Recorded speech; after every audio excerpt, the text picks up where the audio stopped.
Hello, everyone. I am Storyteller. Thank you for visiting this peaceful place. I know you are looking for something soothing to help you fall asleep, and I am here to accompany you. If you enjoy, please give me a like and subscribe, and let me know where you are from.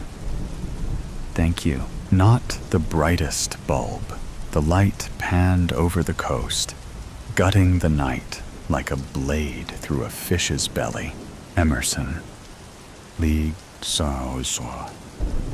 From experience, he knew the storm would be raging well into the next day. But he'd be safe here. This lighthouse had weathered many storms before this one, and it would weather many more after, too. It had stood here since before he was born, and it would stand long after he was dead, which wouldn't be long now, he reasoned. He raised his metal cup to the windows, which looked out onto the frothing midnight ocean. He offered the night his cheers, then sipped his neat rum. Lightning lit up the abyss, burning his retinas white for one faltering heartbeat. The wind whipped and whooped around the edges of the lighthouse. The rumble of thunder came 3 seconds later, reverberating through his bones. Emerson blinked. The ocean was a cruel mistress sometimes. He knew that more than anybody. He'd spent much of his life aboard fishing vessels, at sea for months. He felt more at home on the open sea than on dry land. That was why he'd taken on the task of lighthouse keeper after retirement. But it seemed that people had lost their respect for the water. Kids rode inflatable beds out on riptides and needed rescuing. Rich yuppies took their boats out in unsafe conditions and needed rescuing. Partying youngsters went for midnight swims whilst inebriated. They drew the attention of the sea beasts, which they then hunted for revenge. And thus, the creatures needed rescuing due to their dwindling numbers. Companies dumped their foul excretions into the blue, so the sea needed rescuing too. Emerson growled and scowled out. The thunder and lightning lashed from the heavens once again. The rain pelted sideways at the window, rattling against the glass. The gale screamed like a dying creature, wounded by a harpoon. Another sound chimed throughout the lighthouse, but this had nothing to do with thunder. He grunted. Somebody had rung the lighthouse's doorbell. Who on earth could that be? The lighthouse clung to a rocky piece of coast that jutted out into the ocean. It was far from any town or village, as Emerson liked it. The only company he usually had came in the form of passing boats and hungry seagulls. Emerson took another swig of rum and set his cup on the table. The wood bore the marks of 1,000,000 condensation rings from the rum mugs of history. He grumbled to himself and passed through the door to the spiral staircase. The doorbell rang again as he descended. With care, the final treacherous steps. He threw the door open to the howling wind. "Yar, I'm coming, Hold your seahorses. On the stoop, 2 kids huddled together, no older than 18. They clung to one another as the wind whipped at them, and the storm soaked them to their bones. "I'm sorry, sir," said the boy, raising his voice over the gale. "But our car broke down, and we're stranded. Can we please hold up with you until the storm has passed?" Emerson was not a people person, but he was also not a heartless monster either. He opened the door to the boy and the girl and guided them up the staircases. "Yar, come in, come in. You're wetter than water. I got some blankies upstairs. Come, let's get you and your lass dry. Me name's Emerson." The boy smiled and offered his hand despite the chill that shook him. "Thanks, man. You're the best, Harry.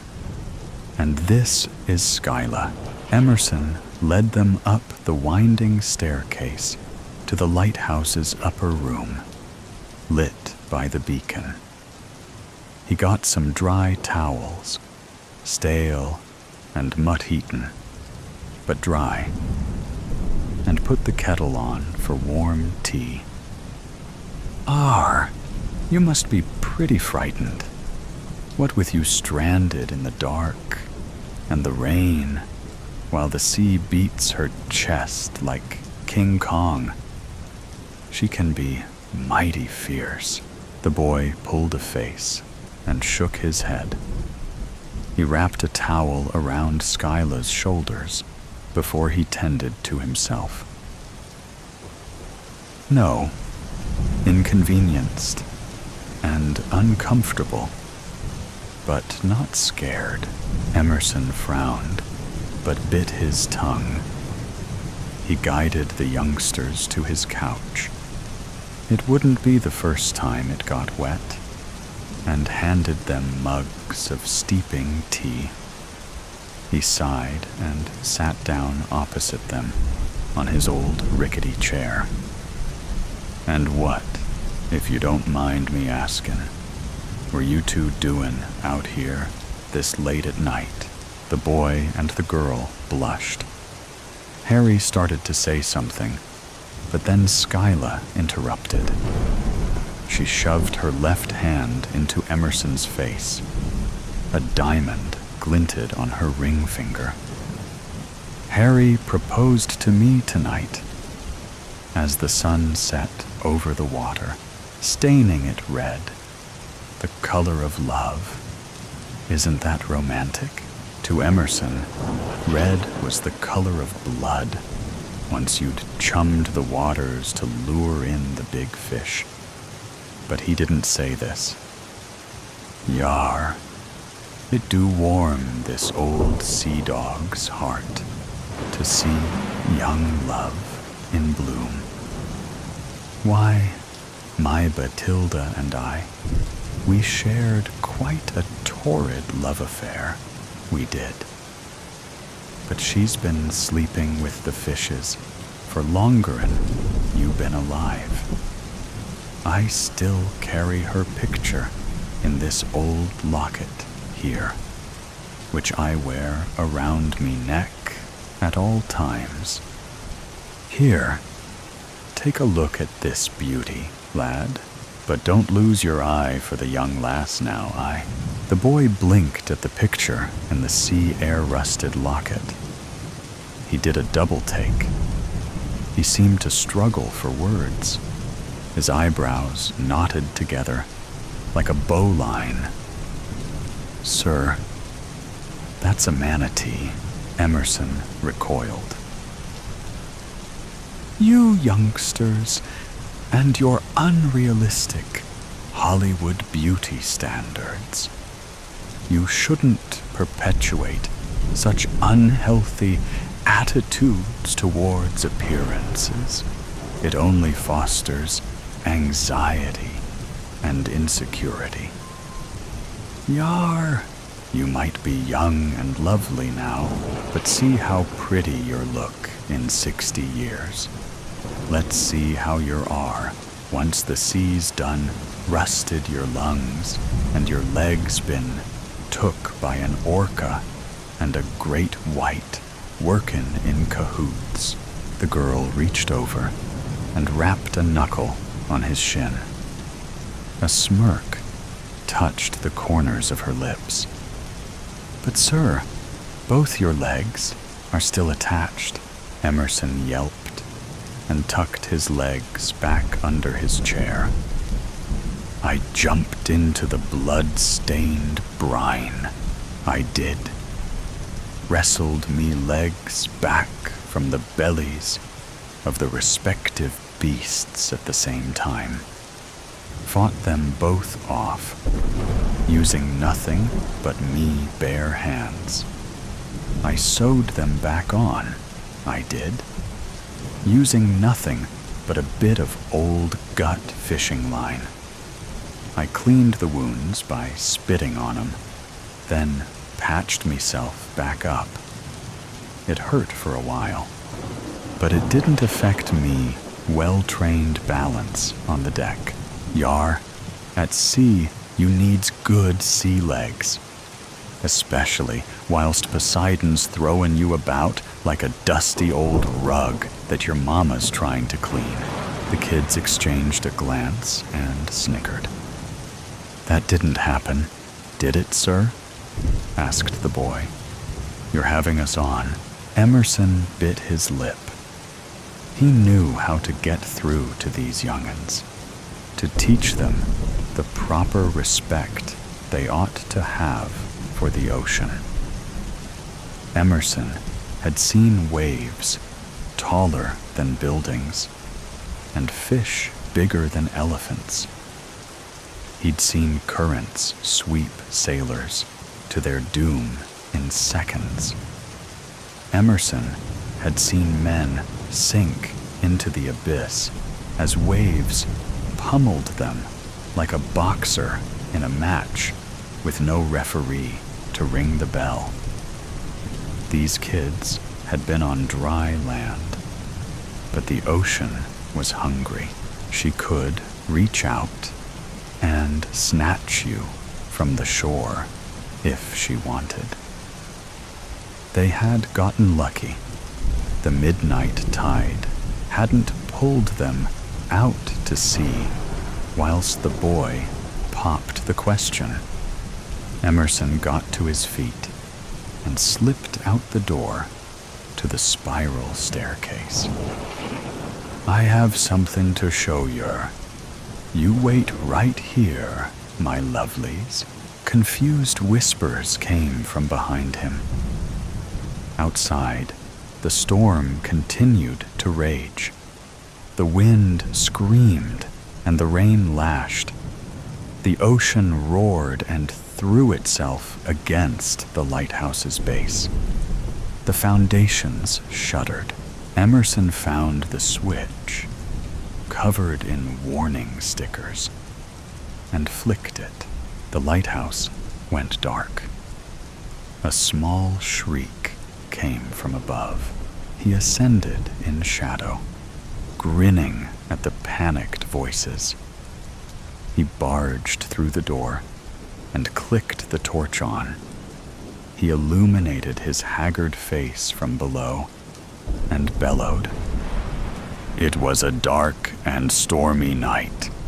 Harry and Skyla screamed and clung to each other, their faces pulled in a rictus of terror in the torch's beam.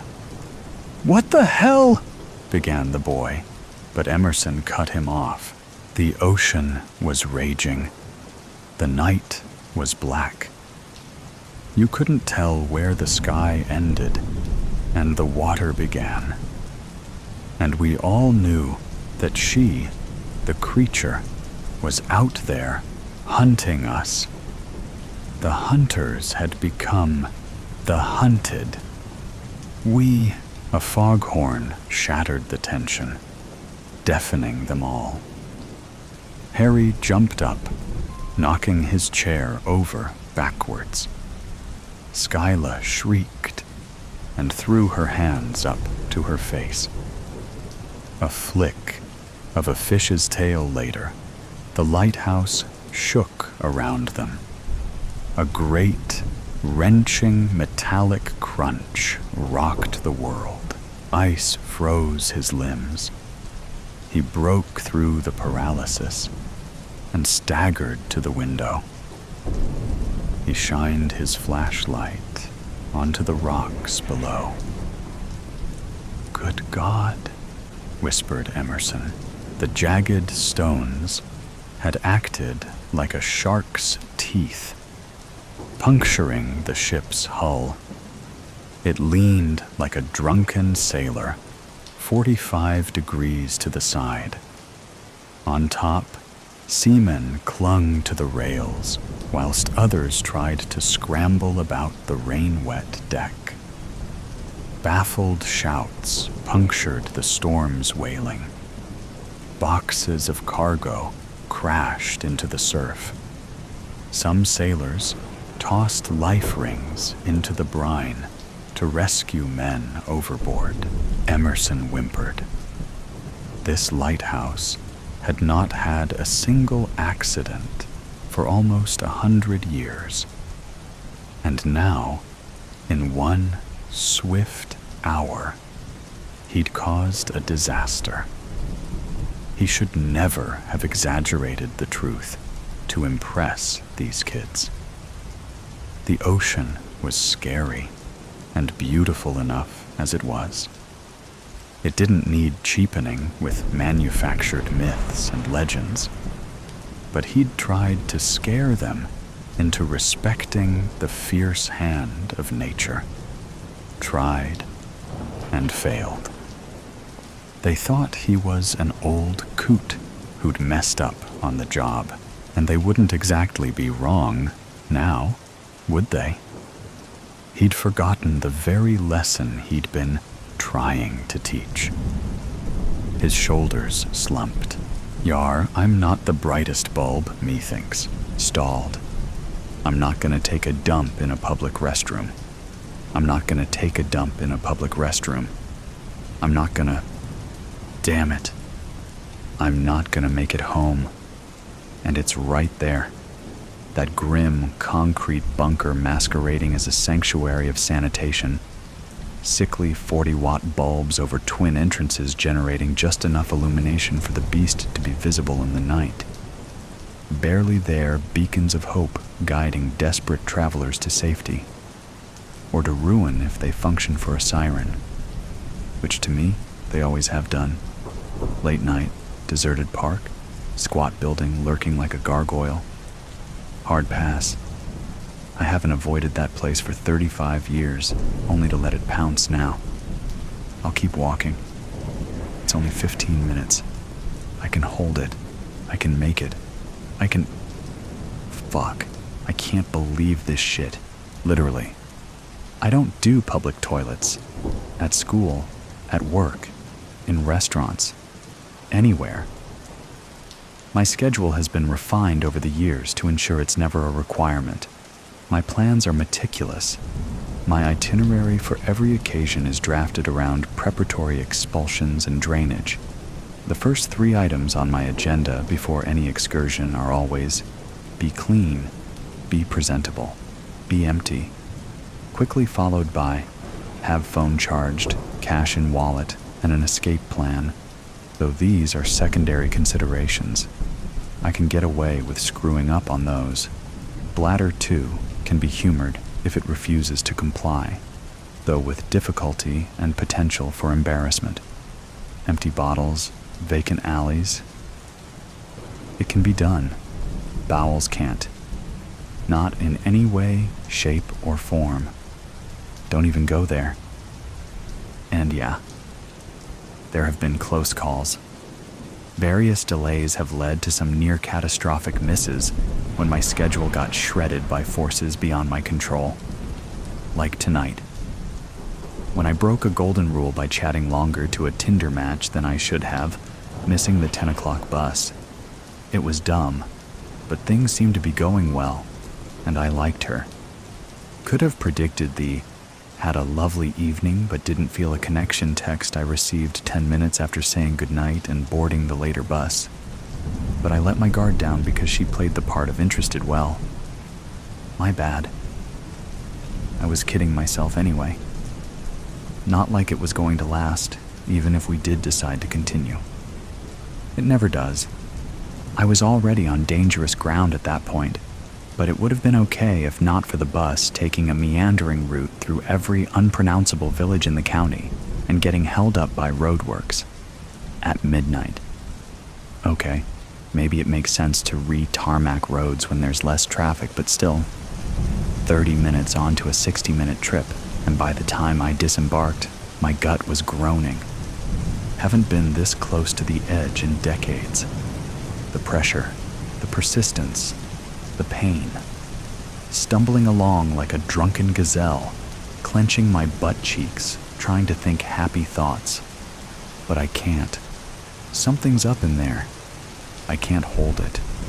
Not for 15 minutes. Not for 15 seconds.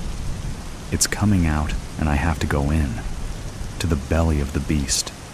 To a urine-soaked germaphobe's nightmare. To that den of depravity, again, after 35 years. FML. I bite the bullet and veer off the path, half running, half tiptoeing across a narrow strip of grass to the concrete slabbed perimeter around the monolith. It seems to inhale sharply, holding its breath as I approach, like a slumbering, concrete apparition, solidifying its presence in readiness for a reunion. I almost stutter to a halt as I reach the entrance with the faded male symbol on a scratched Perspex panel alongside. I haven't seen that up close since '89, and just being here now makes my stomach clench tighter than my ass. I want to turn, walk away, give up, and just shit my pants. But I can't let this haunt me forever. There has to be a time to face the past. That moment, apparently, is now, because my feet keep moving, and next thing I know, I'm inside, feeling like I'm 13 again. The smell hits me first, a mix of stale urine, bleach, and something rotten that almost resurrects the sushi I devoured 2 hours before. Until the familiar surroundings my eyes drift over, cause it to cower back down inside. I focus on the stalls at the back of this ceramic-tiled crypt. I keep my eyes forward, avoiding the cracked mirror over the grime-coated sink, the crude graffiti on the walls, the trio of yellowed urinals that leer as I pass, like dirty old men with pissed pants. Beneath my feet, crumpled tissue and puddles of stagnant liquid squish and splatter. Above me, fluorescent light tubes flicker and fizz. What am I doing here? I almost spin on my heels and head straight back out of this reeking vault, but my gut screams and the battering ram in my bowels launches a fresh attack, splintering the castle doors and poking through. I rush into a stall, not the one against the exterior wall, or the one in the center. The one to the right, I trust is safe. Just get it over with, I think, banging the metal door shut and sliding the lock. I undo my belt with one hand while curling the other inside the toilet dispenser to feel for a telltale sheet. Safe. But even if it was empty, there was no stopping this now. Button open, zip down, pants dropped. I turn and lower myself towards a broken seat, hoping to hover and not make full contact. But I have to abandon my revulsion and ideals of cleanliness as the castle gates buckle and the hounds of hell howl and thunder through. The missed bus, the delays on the road, the sushi that clearly wasn't good. A perfect shitstorm that created a perfect shitstorm, one that leaves me quivering and sweaty. 60 seconds later, I'm still here, trying to ignore my reality. The stink, the feel of the seat beneath my fully deposited ass, The creaks and buzzes and eerie, flickering emptiness of this alien landscape, one I never thought I'd visit again. But I did. I came back, and it didn't kill me or send me screaming into the deepest pits of despair. I sigh, feel myself relax, allow my eyes to slip open. No, it didn't kill me. But this wasn't the cubicle where the nightmare occurred. That was 2 away, below the window, the one with the hole in the wall separating it from the middle stall. The hole plugged tight with tissue paper, like the one I see next to me now, as I turned to pull the flush handle. Was that there when I came in? How did I not notice? I took the time to check the dispenser. How could I have missed what was opposite? Was I that blinded by the urge to evacuate that I overlooked what's haunted me for decades? The hole in the cubicle wall with the scrunched up tissue securing it, keeping its purpose a secret until an unwitting victim comes along, innocently locking themselves into a vertical coffin, lowering a protective barrier of clothing, exposing themselves to the evil forces lurking on the other side of a flimsy plywood panel. A patient predator that chooses its prey wisely. The young, the vulnerable, the meek, sitting there and festering in the middle stall of 3, biding his time until an opportune moment arises and the trap can be sprung, until the plug can be removed, clearing a roughly carved 3-inch diameter passage between the domains of decency, like it was 35 years ago, and is again now. I can't move. I can only sit, trousers around ankles, ass glued to the seat, beads of sweat on my brow as I see the ball of tissue vanish. Hear shuffling, furtive sounds from the neighboring cubicle as the sound of the flushing water fades. Observe a flicker of movement in the darkness beyond the hole. And then, with a hiss, something shiny and serpentine slides through. A snake with glistening scales slithers an inch into my stall, then another. Its body flexes and sways. It tastes the air in my direction with a forked tongue. My breath catches as it stretches closer. Its tongue gleams. Its fangs drip venom. Its empty eyes stare into my soul. How is this happening? How can there be a snake? I want to shout, stand, run, but I'm frozen to the spot. I'm afraid a noise will make it angry. I'm afraid a movement will make it strike. I'm just me, here, alone, with no one to help me. I have to be still. I have to be silent. If I just keep quiet, it might not hurt me.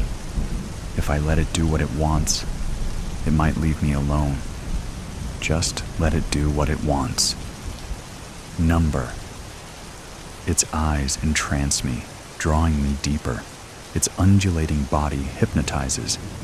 It knows me in a way I thought I'd forgotten, and it thinks it can use that against me. Fear-infused silence presses down on me, filling the air with the same quiet dread I remember, but I'm not going to sit here and take it. Not this time.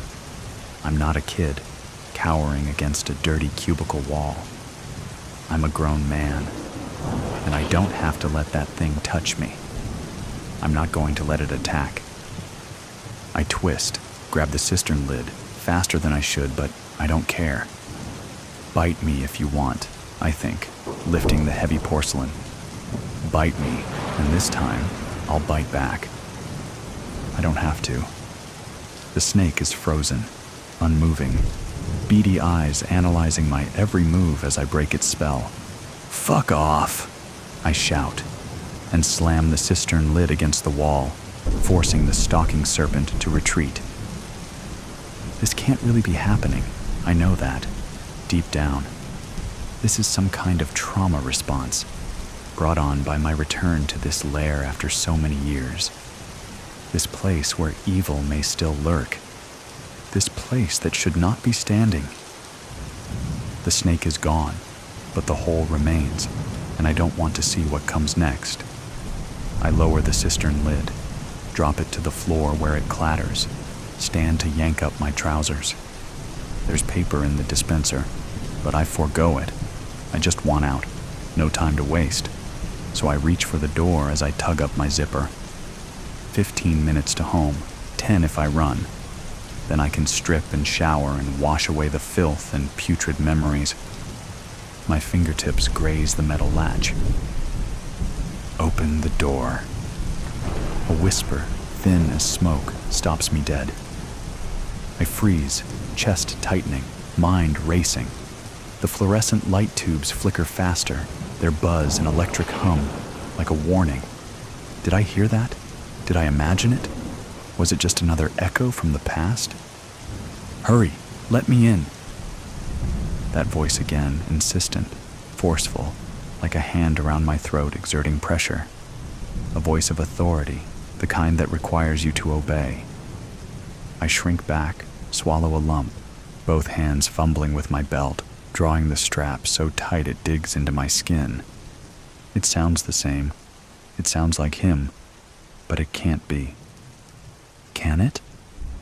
35 years later, is he still here? Doing the same thing to innocent children? Open the door. It's a command now, dominating, urgent. The door rattles in its frame and I squeeze my eyes shut. Impossible. He'd be 60, more. He can't still be here. I haven't seen him around town, not since Deborah left, and I moved back home to face my demons. And how is that working out? My eyes snap open. Anger, no, annoyance, replacing the fear in my chest. I take a deep breath and speak out. Who's there? The sound of my adult voice once again shatters the illusion. The lights aren't panicking. The door isn't shaking. The ghost repeating old words has fallen silent. Fuck this. I step forward, take hold of the latch, ready to face what awaits. If there is someone there, if it is him or someone like him, this time I will take a stand. I'm not a victim. I don't have to comply. I don't have to bite my tongue or keep a secret. I'm not afraid to confront a monster, not anymore, because the monster was always just a bully and a creep. A well-groomed reptile in a top-tier suit and fancy shoes, wearing the face of a paragon of virtue. A fake smiling avatar whose insides were rotten to the core. A symbiote who managed to hide his... Before I slide the latch and open the door, something shifts below and I look down. Twisting into the stall, in the space between door and floor, is a mass of writhing tentacles, weaving and winding through the piss and grot coating the tiles.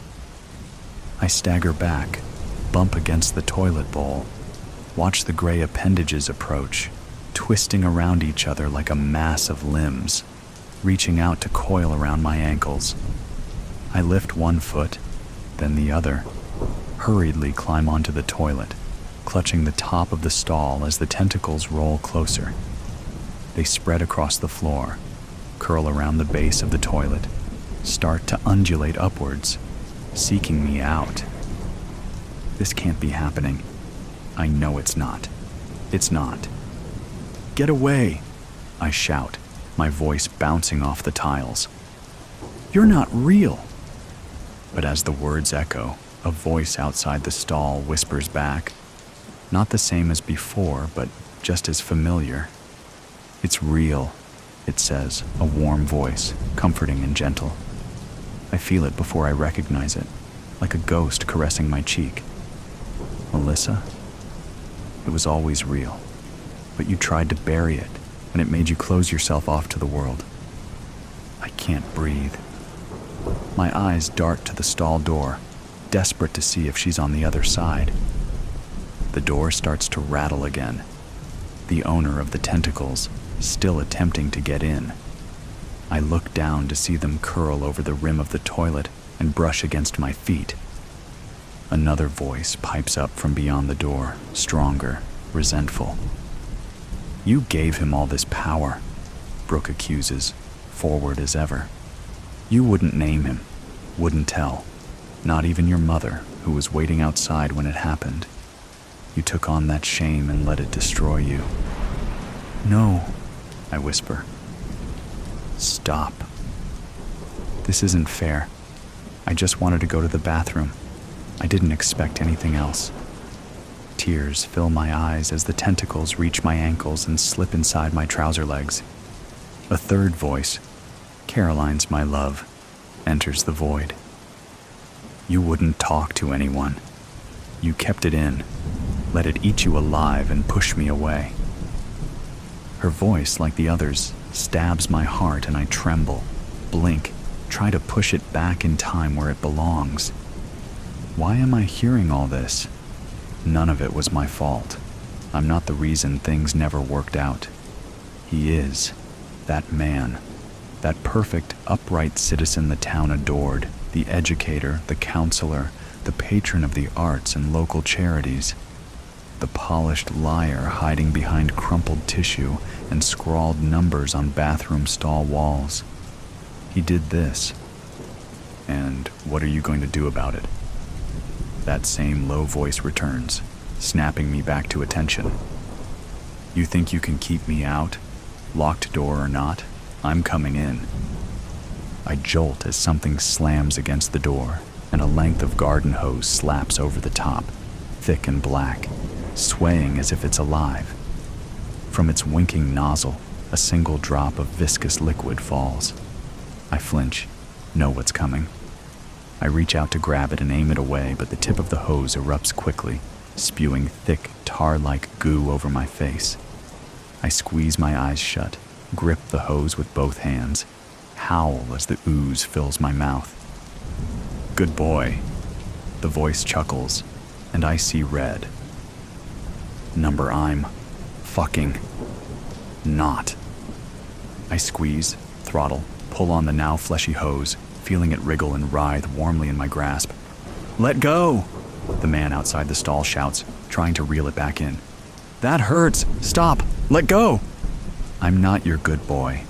I hiss through clenched, grinding teeth. But okay, I will. I'll let go.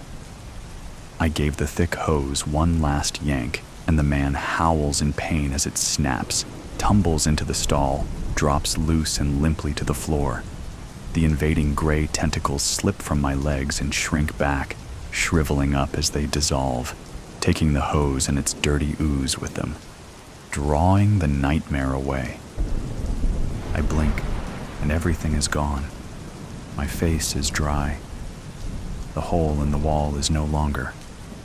The only sounds to be heard are the hum of the light tubes and the desperate, panicked pounding of my heart. I dismount from the toilet, reach for the latch, release it, and push open the door. The restroom is empty. I stumble out into the night, the fresh air welcome as I catch my breath. My phone feels cold in my hand as I remove it from an inside jacket pocket. It's late, but I know she'll be awake. Even if she's not, it doesn't matter. I hold the phone to my ear as I walk, wait until I hear her surprised voice. Mom, I say, voice breaking. There's something I have to tell you. The words tumble out, and with them, years of silence as tears flow freely down my face, a wicked walk.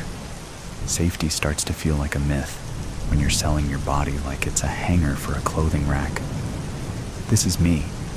Am I good enough for you? Are my legs thin enough? Or do they rub together too much when I walk? Do you like my eyes? My chin? Should I swing my hips or not? Do I have a boring face? An average body? I've even been told I was too pretty before. A pat on the hand, the way a child gets a bandage for a wound that nobody can see. Sorry, we're looking for uglier girls. You understand? No, I don't.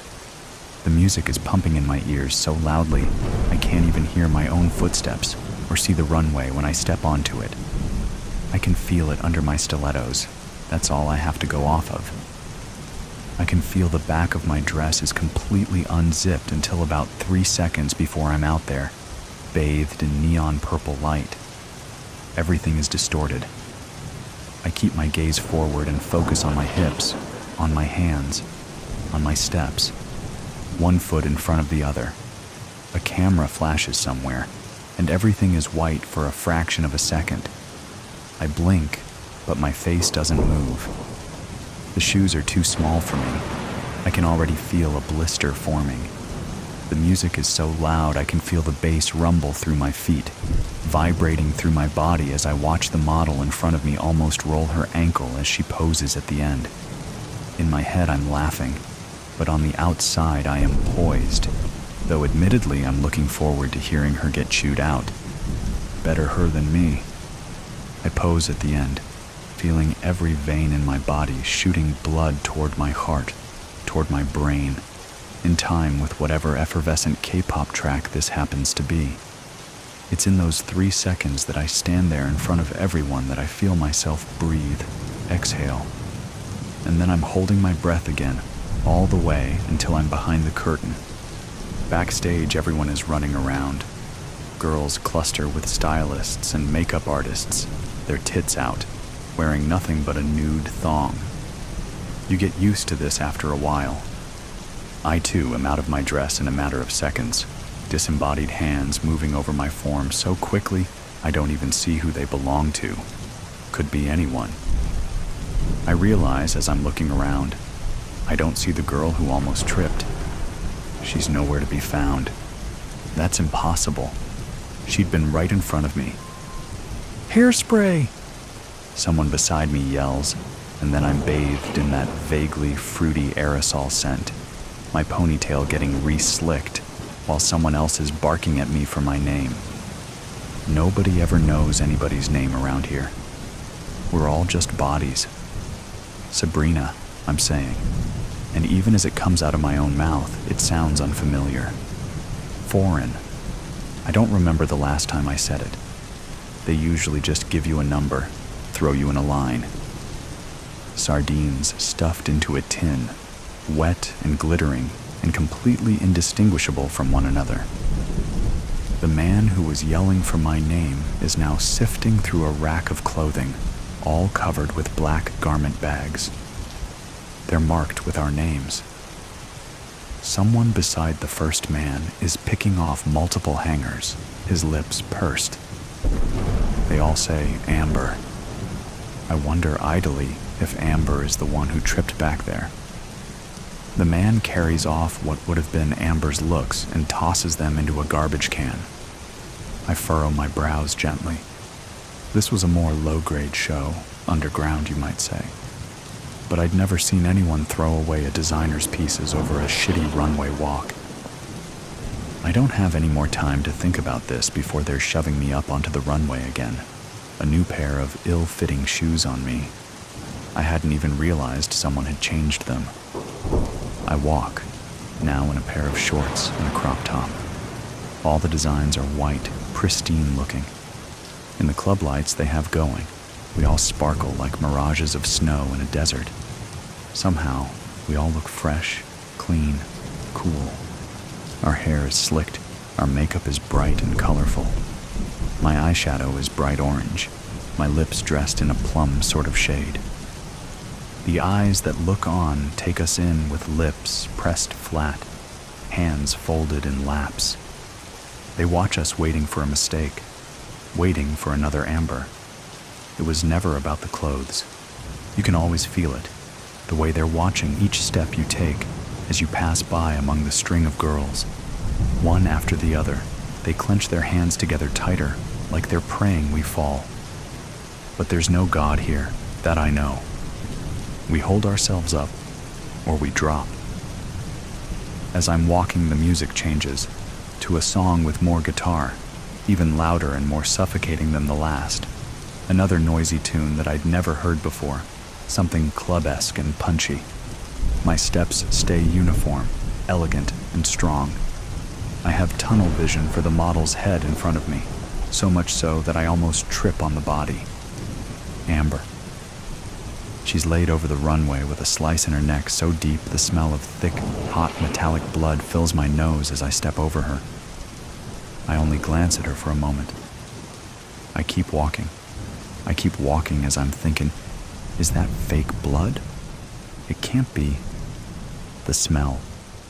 And then the model behind me screams, a shriek that's barely audible over the sound of the music. Nobody in the audience shifts. They all just sit there, eyes forward, like mannequins. I dare to look down slightly again, and our heels are leaving behind trails of Amber's blood, the fluid glowing in the neon lights, contrasting the white we're all draped in. When I arrive backstage, the model who was screaming is being snatched from behind me, howling like an animal as multiple people keep her from running, caging her in. My heart is hammering in my chest as another pair of hands is undressing me again. I hear someone in my ear telling me how perfect I look out there, how I'm doing a flawless job. I don't say anything. I just flinch when I feel them running something wet all over me. I look down, and my bare chest is covered in red. It's still warm. Is it Amber's? I look over my shoulder, and the girl with the curly brown hair is being punched repeatedly in the stomach, crying out for help, reaching into the air toward where I'm standing. Nobody looks toward her, but me. I just look at her.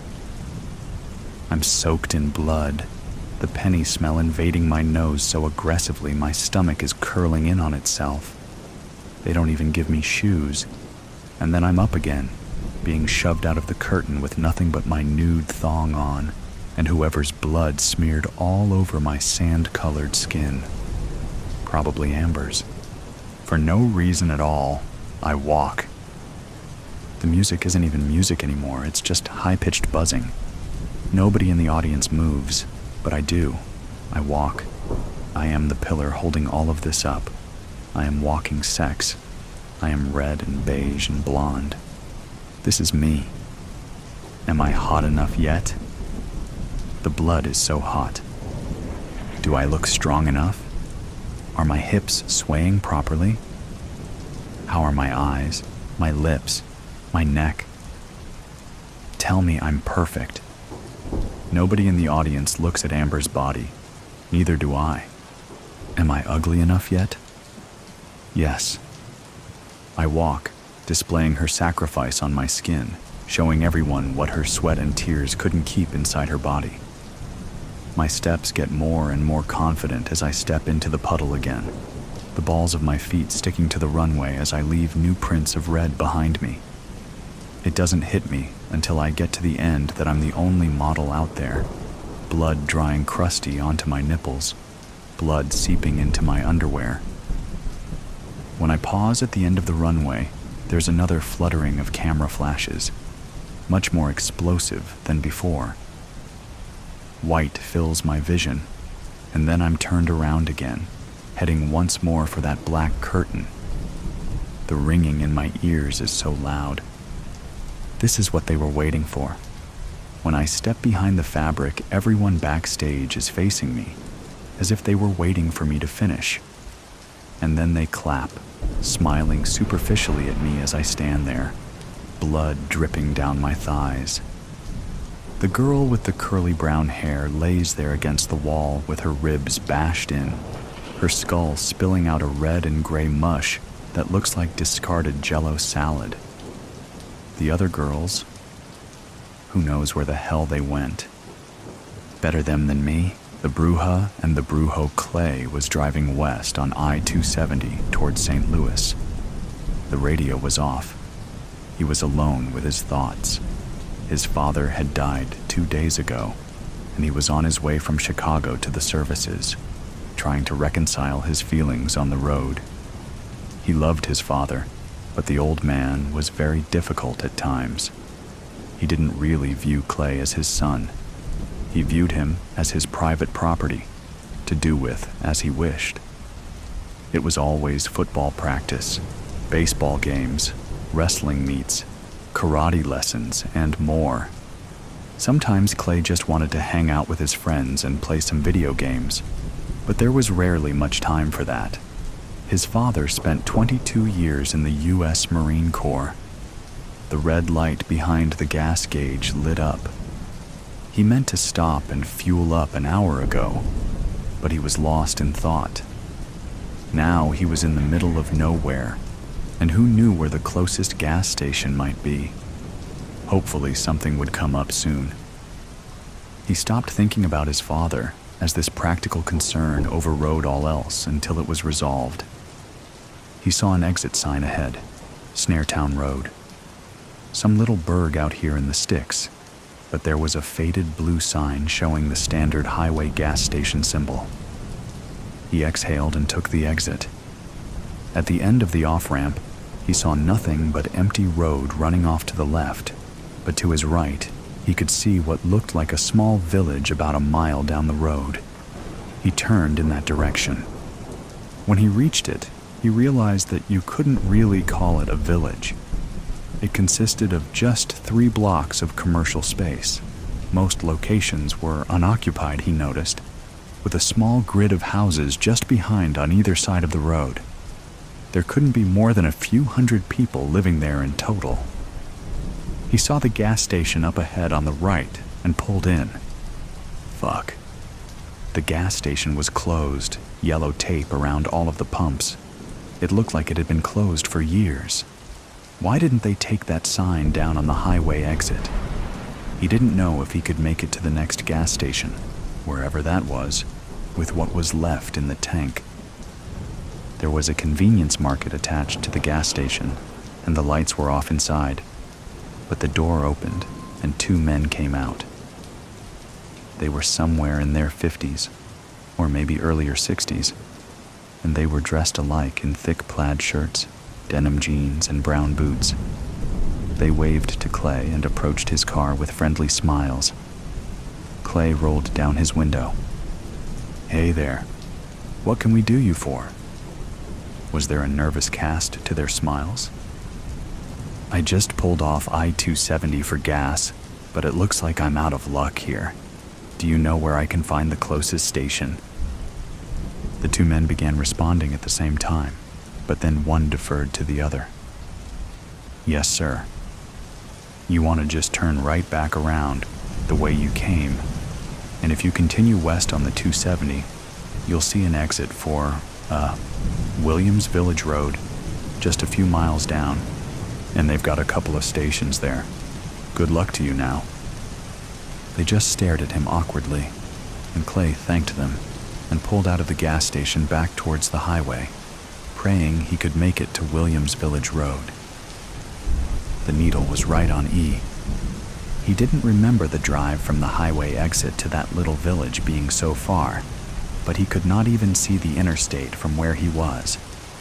He also didn't pass through any other towns or villages when he turned off onto Snaretown Road, but now he saw one up ahead. Just a little 3-block main street surrounded by some homes. When he arrived there, he saw the same vacant gas station with the yellow tape around the pumps, the place he just drove away from less than 5 minutes earlier. He tapped the brakes, and when he saw the 2 men standing there in their plaid shirts, he pulled in again and rolled down his window. The nervous smiles were gone. Now they just looked nervous, their faces somewhat ashen. The one who had provided the directions to Williams Village Road spoke up. "Hey there, partner. Did you get turned around or something?" He looked around. Clay had a very strange feeling in his gut. Not a good feeling. "I don't think so.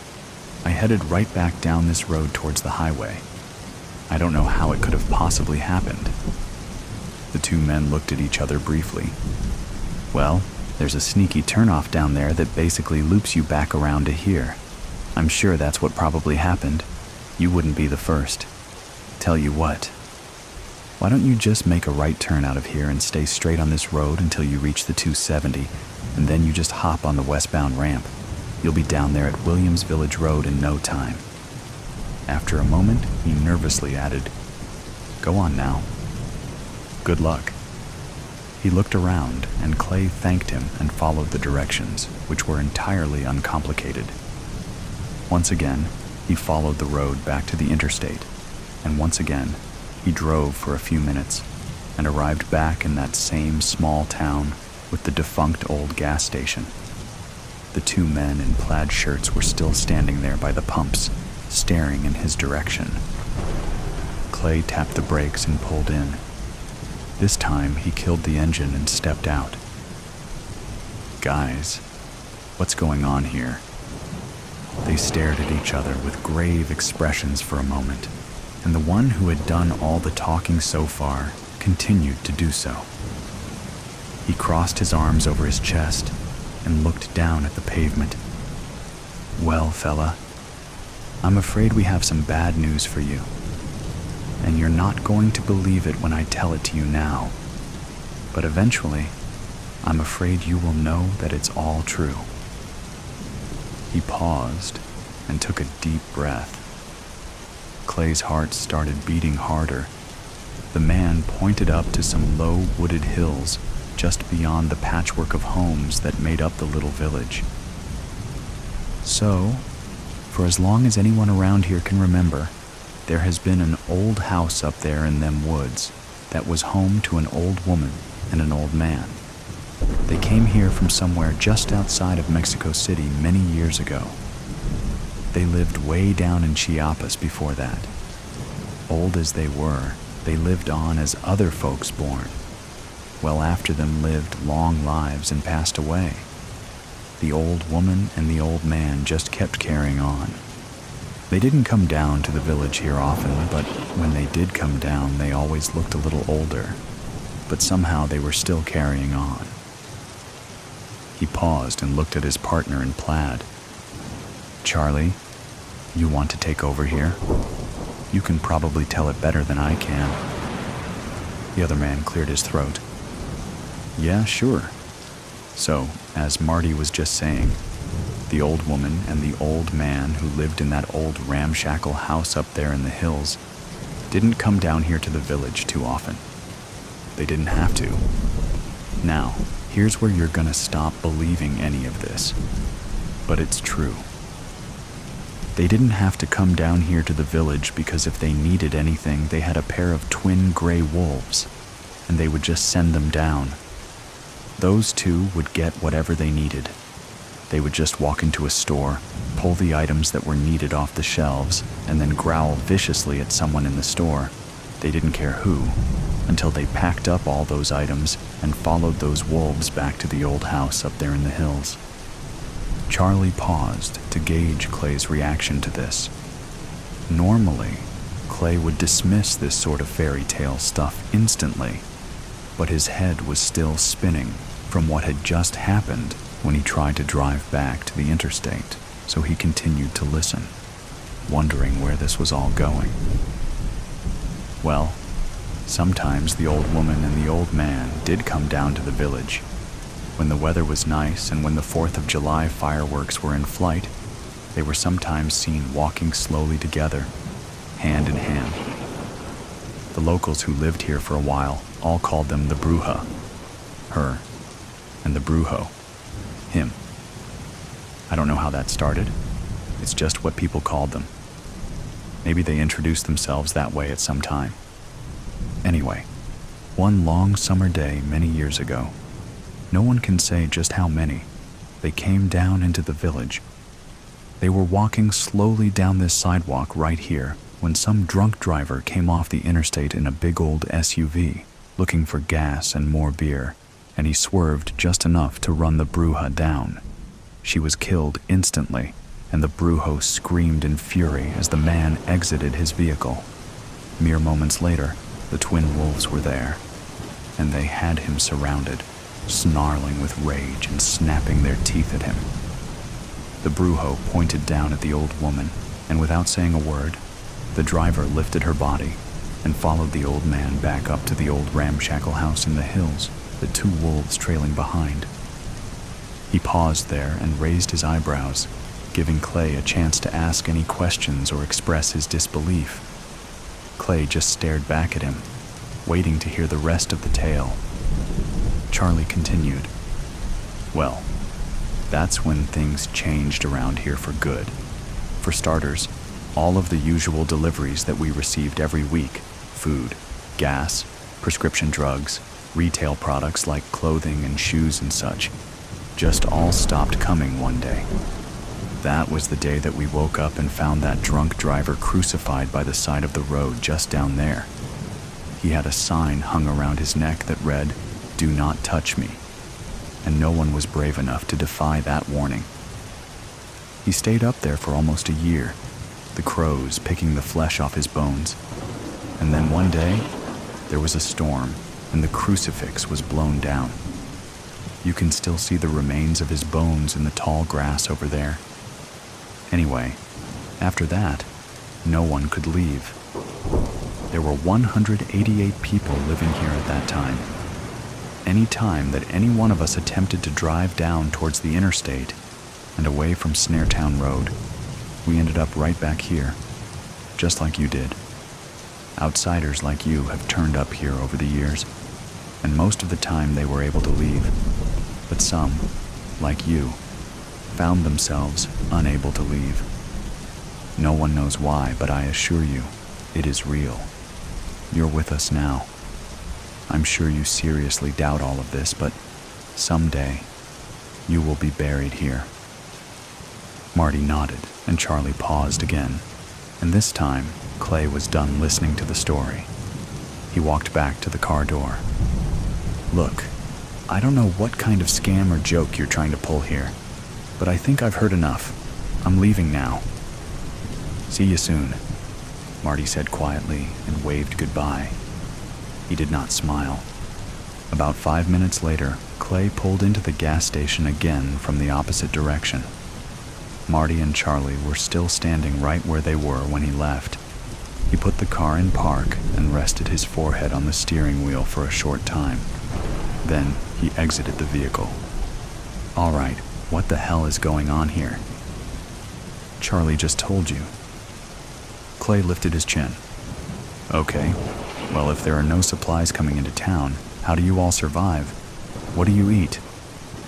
Charlie said, "Come with me," and walked back into the convenience market. It was mostly empty, with the exception of a few chairs and a fold-out table with a deck of cards on top.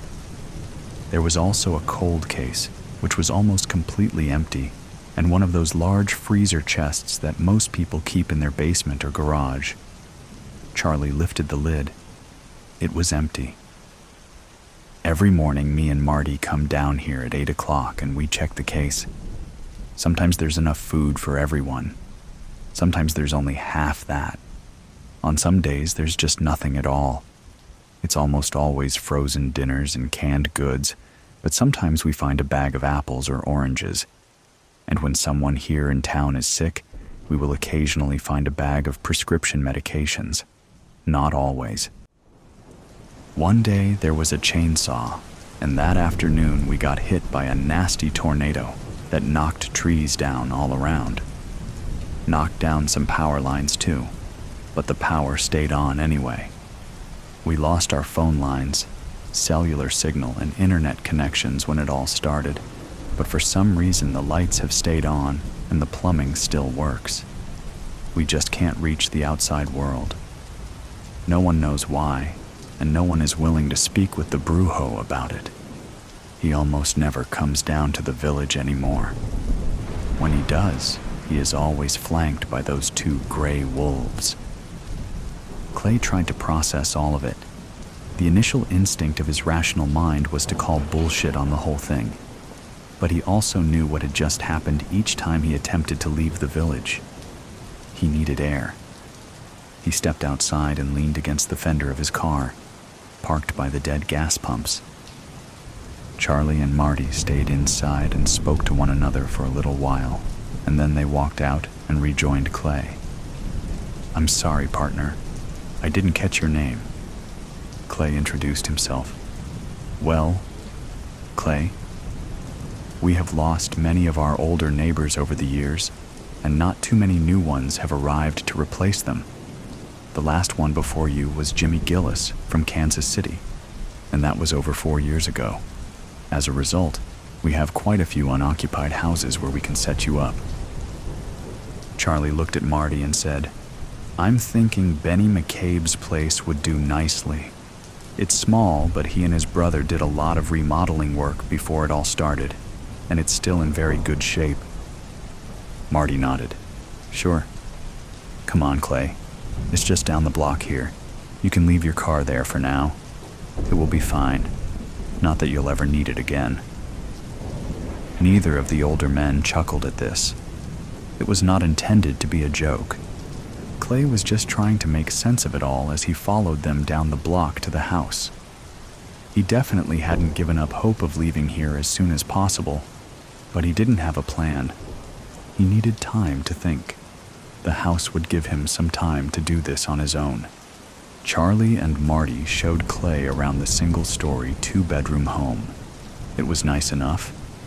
And afterwards, they walked around the little village for a while and introduced him to some of his new neighbors. Everyone was nice, but everyone was also just off in one way or another. They all seemed a bit haunted, a bit broken, and that was right there on the surface. You couldn't miss it. Afterwards, Clay pulled his car down the block and parked it in front of his temporary new residence. He pulled his suitcase from the trunk and brought it inside. Marty came by with a frozen pizza and 2 cans of soda for his dinner. That night, lying in bed, Clay never even came close to finding sleep. He stared up into the darkness and contemplated his situation, his reality. The more he thought about it, the less he believed it. He was educated and not given to belief in the supernatural. This had to be some kind of trick or illusion. He couldn't understand the purpose, but he didn't want to find out too late that he had been trapped into some weird sacrificial cult or something like that. As the hours went by, he became more and more sure of his conviction that this was not real. He thought about the half-mad people he had met while walking the neighborhood with Charlie and Marty that evening. He had no desire to remain here another second. There had to be a way out. And this story about the Bruha and the Bruho, it was all just too much to accept. This was crazy. He had to be at his father's funeral. He had to get there somehow. He decided to leave. He got up and packed his things back into the suitcase and walked out to the front door. When he opened it, a pair of very large twin gray wolves sat there on the porch, perfectly still except for their yellow eyes. He recoiled instinctively and took a step back. The wolves let out a low growl simultaneously, but remained still. Clay slowly shut the front door to his new home and went back to bed. He would not be at his father's funeral. He knew that now. He wasn't going anywhere. How to go back? 2 years ago, I stared into the eyes of a little dead girl. She was sprawled on some highway, deep in what used to be the Midwest, her dead, fermenting eyes staring past me, and up, up, up into the sun-bleached sky. They didn't leave many bodies behind when they left, didn't want to find skeletons when they came back, I assume. Her skin was dark and leathery. There was a hole growing in her cheek. Blue tendrils came twirling out of the rotted, bony mass with those little orange tips. I wished they were green. I missed the trees, the grass. The closest thing to nature are the dead bodies with the synthetic viruses, eating themselves towards the clouds. Puny fingernail scratches on deep blue skin. She might have been dead for 3 months, 6 at a stretch. The first thing I felt when I saw her was excitement. She was the closest thing I'd seen to another person in 6 years. My father's body had been more pristine, less infected by the now, a perfect conservation of the then. There was only the tight, red little hole in his temple, the pool of dark, sticky blood pooling around bits of his brain, staring at me like a sick, foaming, red-furred dog. His eyes were stained red by blood, and they sat uncomfortably in their sockets, dislodged by the force of a bullet tearing it all up behind them. He was smiling, a slash of red teeth, red eyes popping. I half expected them to flick towards me, half expected the revolver, still lying loosely in his palm, to fire a matching shot through my own temple. I was relieved when he killed himself, as I was when I saw the dark hole in that little girl's cheek. I took the gun, I took his shoes, I turned around, and I left. As I reached the crest of the yellow hill, I looked back at him, lying like roadkill on the highway, in the dead yellow grass, our truck lying upside down, smoking, a few feet away. I wiped blood from my forehead, and I pressed on, the sun belching like a toad-white bubble of heat that burst around me periodically. There was a similar gunshot in the little girl's calf that poked out from her purple nightgown. It was the nightgown that made me vomit. I heaved onto the tarmac. I heaved and I heaved. She was so young, the same age as me probably, when I left my father's corpse to rot in the fat white sun that turned the sky gray from its heat. It happened in the night, I thought, sitting on the tarmac, staring at the little dead girl. There were faint, sun-baked faint tire marks on the road. She had gone, I thought, so young. She died, seething with red-hot pain, alone in the inky night, not an inkling of who she once might have been. The sun was rising, the sky was losing her blue. The pile of vomit to my side would begin to cook soon, like a stinking goose egg in a frying pan. I stood up. I looked at her once more, a china doll, cracked up and fading in the sun. I turned my head back to the road, the tarmac melting into a black puddle on the horizon. It had been the last wink of winter that day. Or what would have been winter? My diary says so. March 3rd. It's almost definitely wrong. The last time I was really sure of the day, the month, the year, I was 9. The day the school caught fire and burned down. The village burned for a week. The school was first, a black plume into the purpley gray midday sky. The grass was already threadbare, yellow. The buildings were lazy, wooden shacks, standing crooked, haphazard, peeling rows like a pile of matches. It's difficult to build, gather materials, do anything at all when you swelter all day under a rock or in a shack waiting for the midnight hours. The village burned, and then Grandma picked up bleach on the exodus, and soon everybody was gone, my father on his way. That day, after seeing the dead girl, I had collected enough gas and food to wait out the summer in the caves. They were damp, dripping places if you went down far enough. It stank of rotted bodies, those who had starved or gone, but it was cool. It was dark. It was safer than third-degree burns and snarling tumors all summer long. I remember, I'd left it so late that I knew to stop driving and lie in the grass under the car. I usually passed out from the heat after an hour or so. When the sun was lower in the sky, orange and red, the sky green and pink, I poured water over myself, guzzled it through my cracked, bleeding lips. And then I drove, and I drove. I'd left it so late, so dangerously late, that towards the end of the journey they started appearing in the sky. Small black dots at first, but they got bigger. They're ships, full of, I don't know, probably scientists in gray coats, watching, waiting for everything to die so they could start again. They're nothing but black pebbles in the sunset to me, and they disappear in the safety of the night. Black pebbles, no windows, no movement, no noise.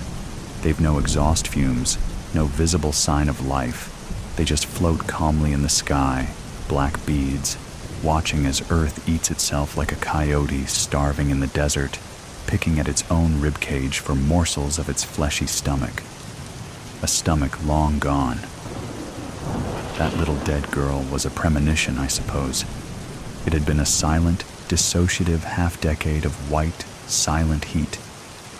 Each year dripped onto my lips like the last of the water in the hip flask I dangle now, as I speak, above my head. I should have been gone for the caves days ago.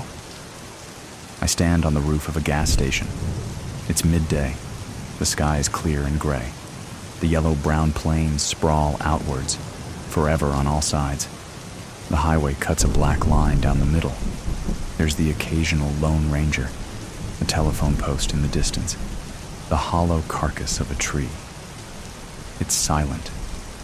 So silent. Silence as deafening as a Red Sea, crashing down on my shoulders and burrowing into my dry, blistered throat. There's blood leaking from the blisters in my cheeks.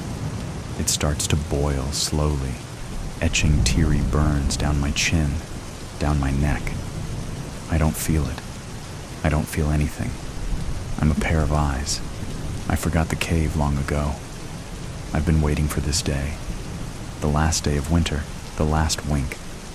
I hold my arms outstretched. From somewhere far away, much bluer and greener, much louder. If I squint, I can feel them burn like an old photograph on the campfire. The sensation starts to feel like rain, cold and relieving. I bleached myself intentionally. I went to one of the rotted bodies deep in the caves. A man. In the torchlight, his eyes were milky and half-closed, his mouth slack. There was a bottle of something that had rolled away from his right hand. There were foamy remnants on his lips.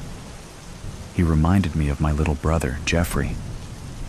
Maybe if he had grown up in the green and blue world, then he would have looked like that. I kissed his forehead. I began to forget not long after. It was sweet. It was like falling slowly asleep. From this nightmare, this fucking nightmare, I hear myself scream from far away, in the blue and green. I start to turn away now, as my legs begin to give out on the roof of the gas station. I can feel nothing holding out his hand. The blistered now is a universe away. Just before I turn and walk down the hill, the rain pouring onto my neck, blurring my vision into a sweet, comfortable gray, expansive, eternal gray. I see that little dead girl lying on the highway, sprawled out on the scorched earth. I smile as I slip away. I smile at her red, unblinking eyes. Insatiable, Part 2. Her voice, trembling, cut through the silence. Daddy?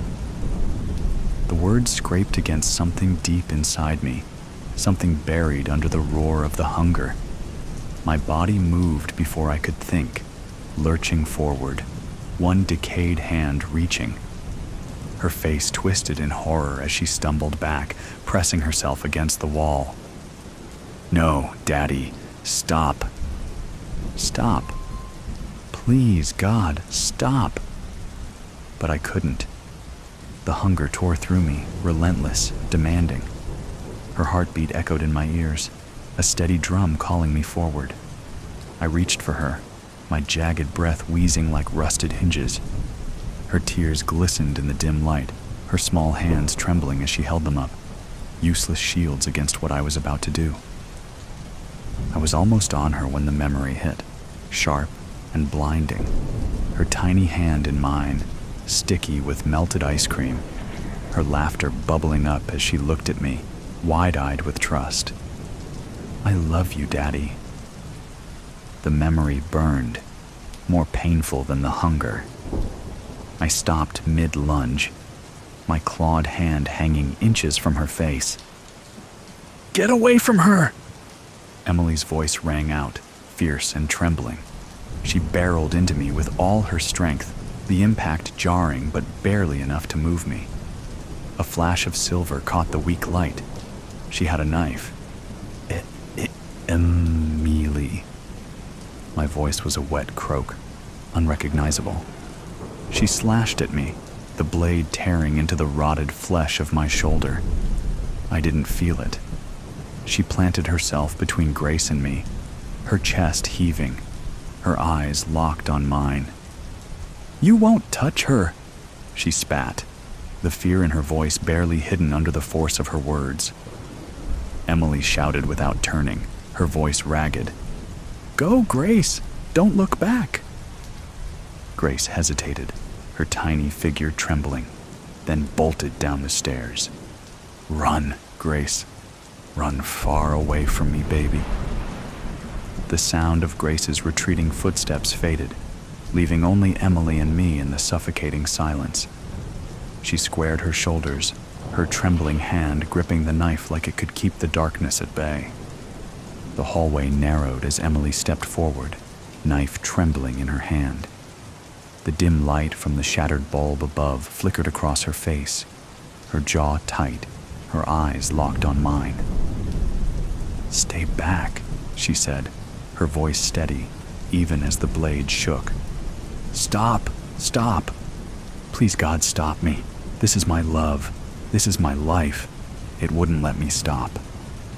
The hunger surged like a wave, driving me forward. My rotting legs dragged against the floor, my fingers twitching as they reached for her. I screamed at my body to stop, but it kept going. "Stop. Please, for God's sake, stop."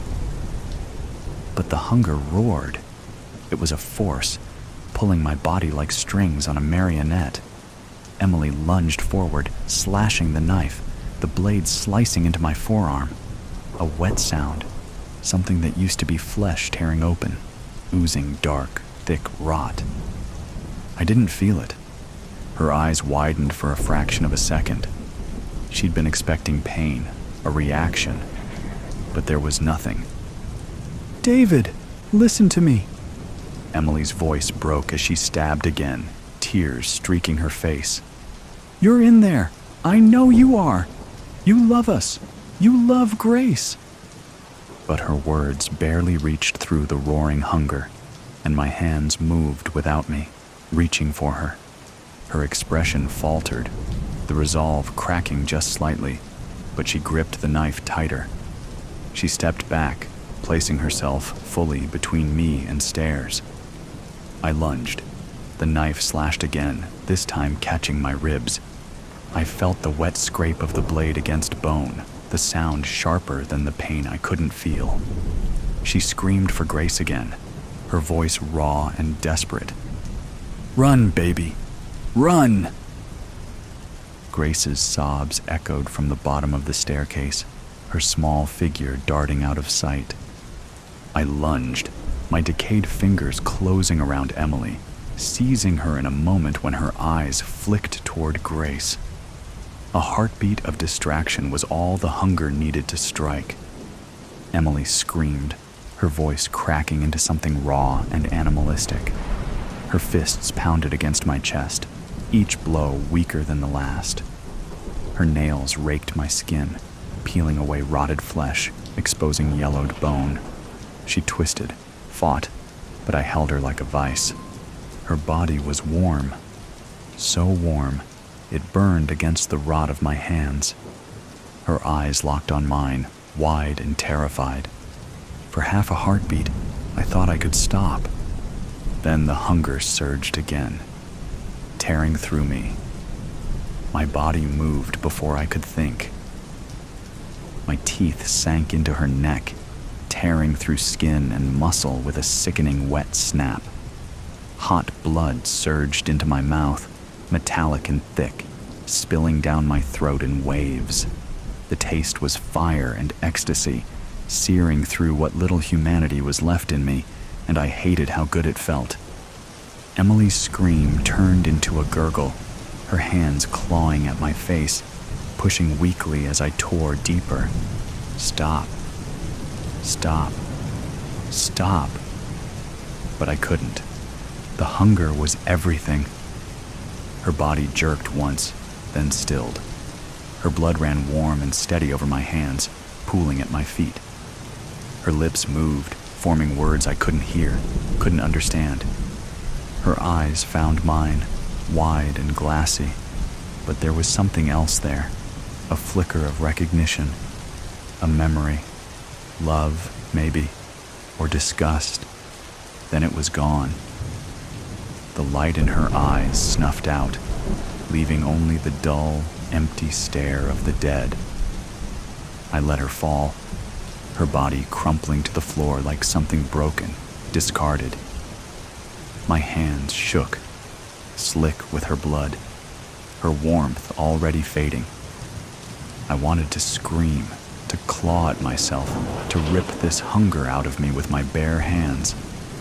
But there was nothing left.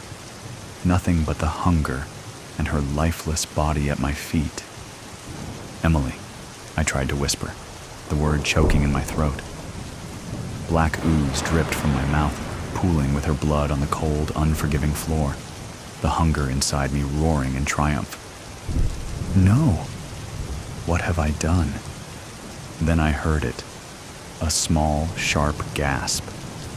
Grace. I turned, my body sluggish. She stood at the base of the stairs, her small hand clutching the railing. Her eyes were wide, red from crying, her face pale. "Daddy?" she whispered.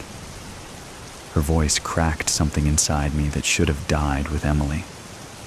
I tried to speak, to tell her I was sorry.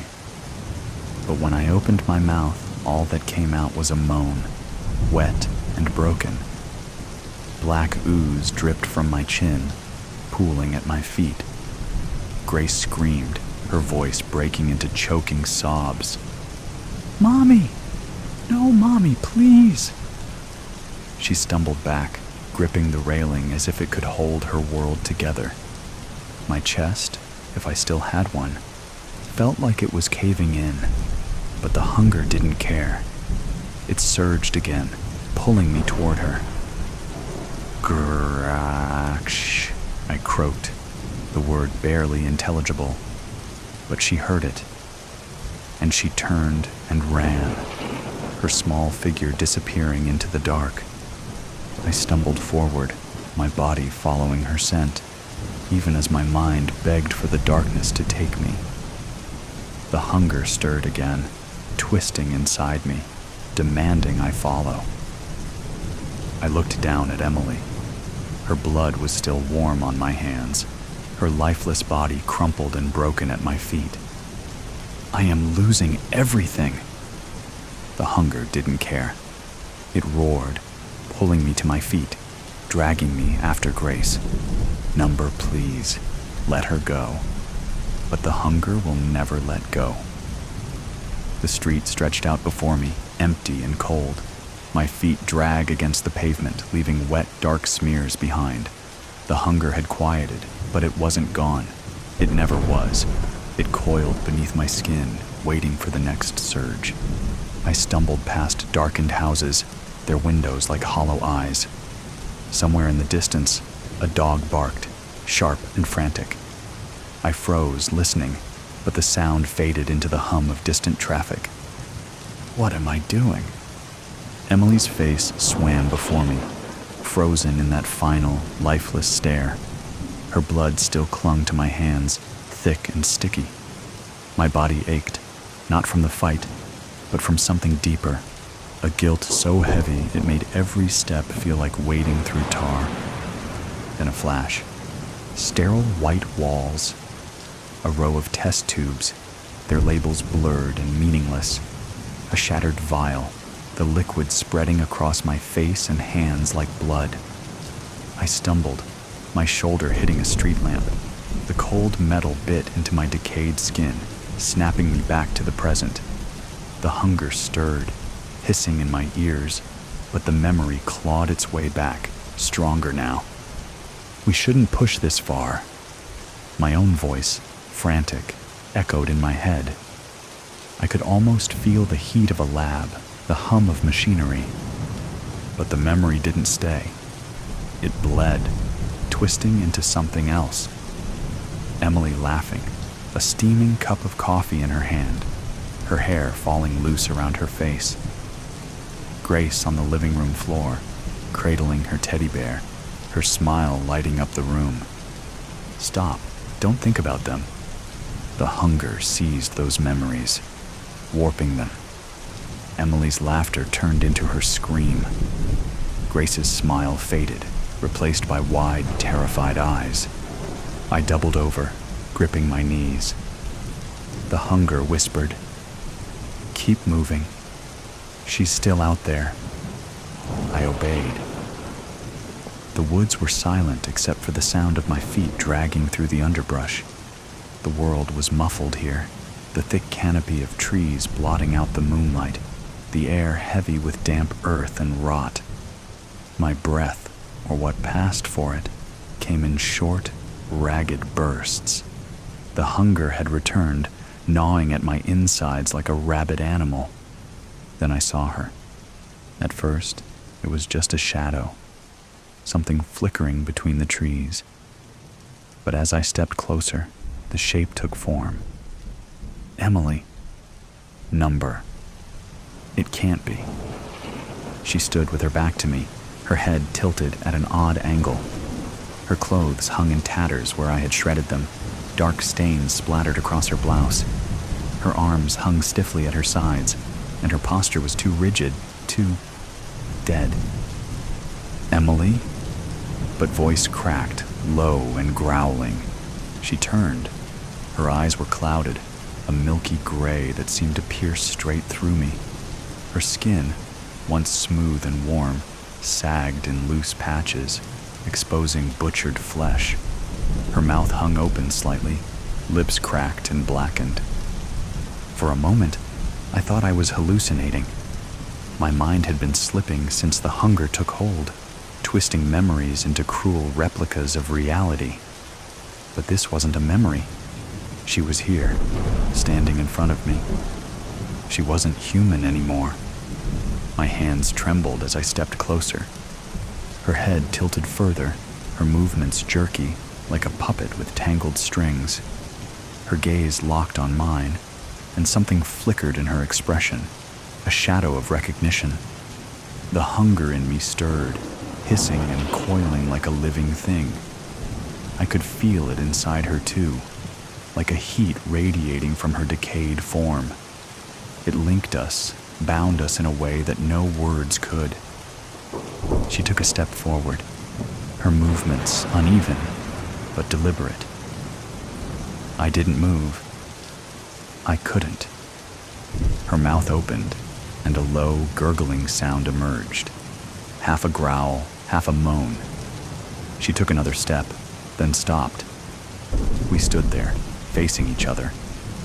Then the sound of footsteps broke the silence. A man appeared on the path, his flashlight cutting through the darkness. He was walking a dog, a large, lumbering thing that barked at the sight of us.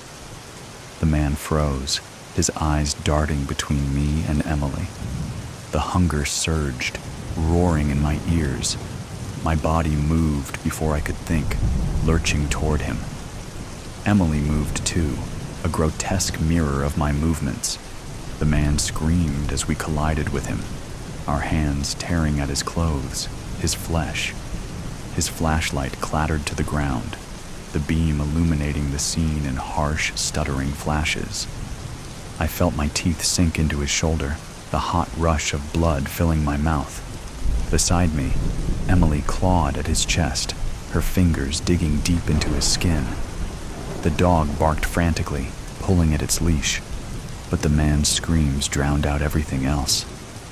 His warmth seeped into me, dulling the hunger for a brief, fleeting moment. I turned to Emily. Her face was smeared with blood, her eyes still clouded but alive with something primal. We fed together, tearing him apart piece by piece. His screams faded, replaced by the wet, sickening sounds of flesh being ripped from bone.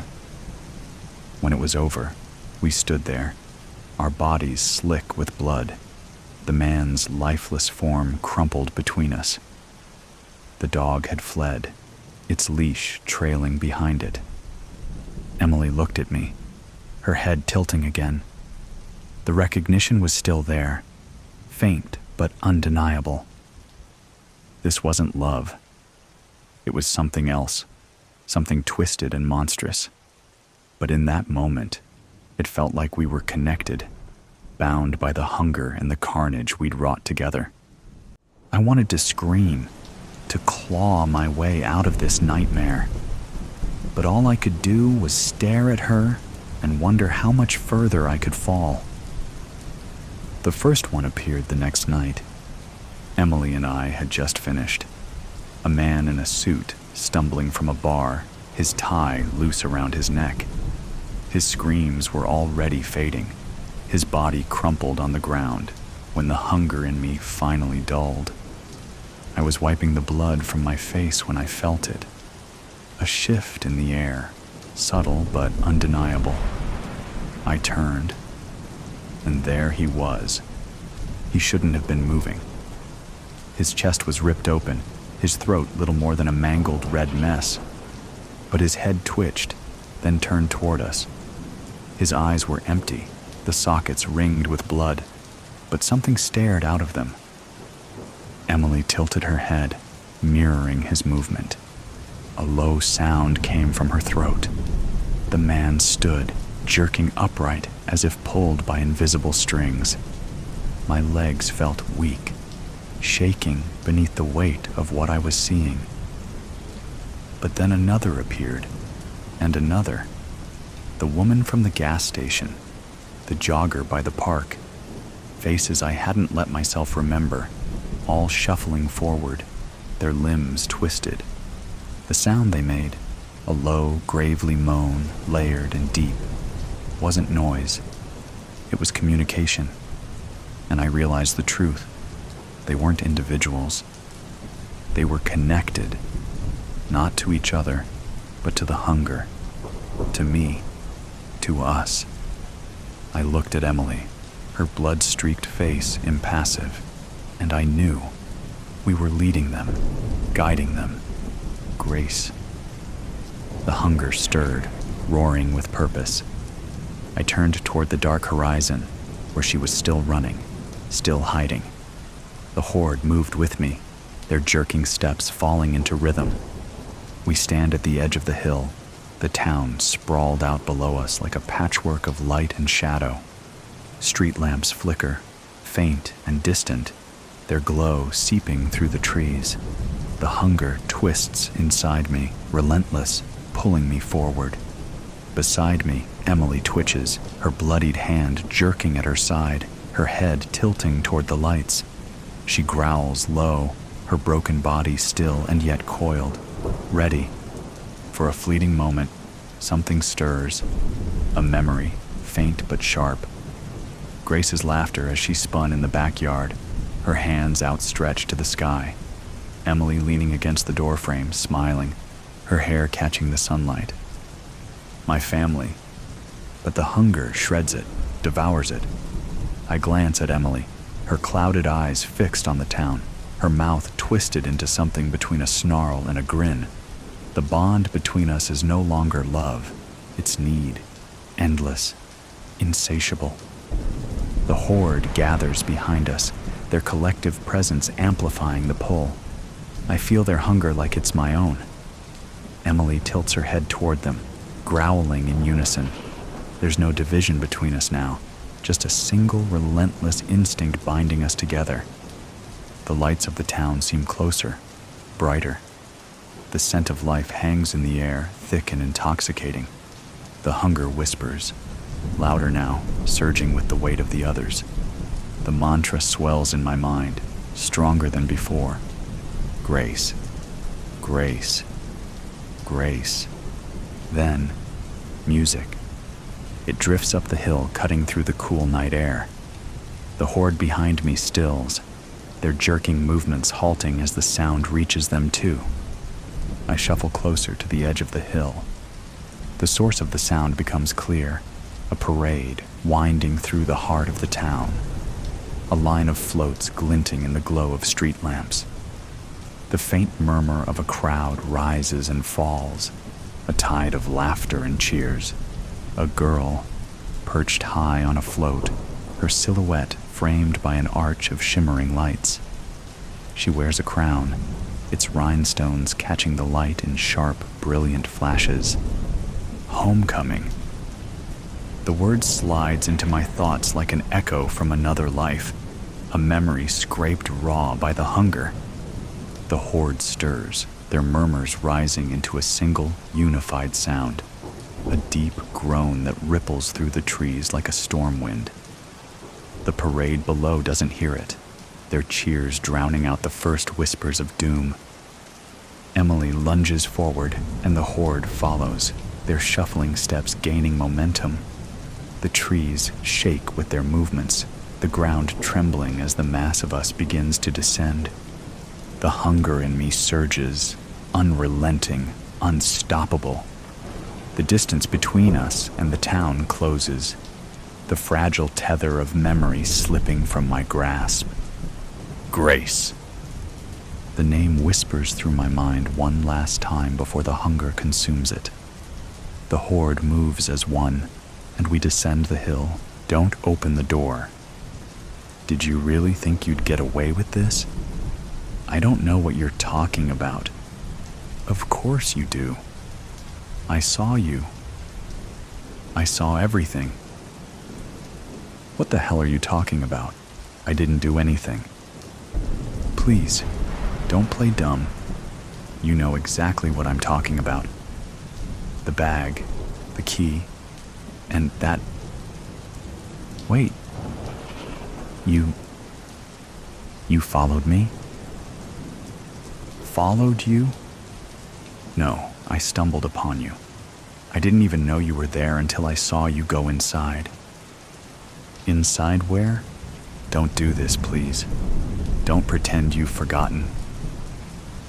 I honestly don't know what you're talking about. The basement, Marco, that damn basement. Why? What are you hiding down there? You're insane. You're spying on me and then making up stories. What was in the bag? What? The bag, Marco. What was in it?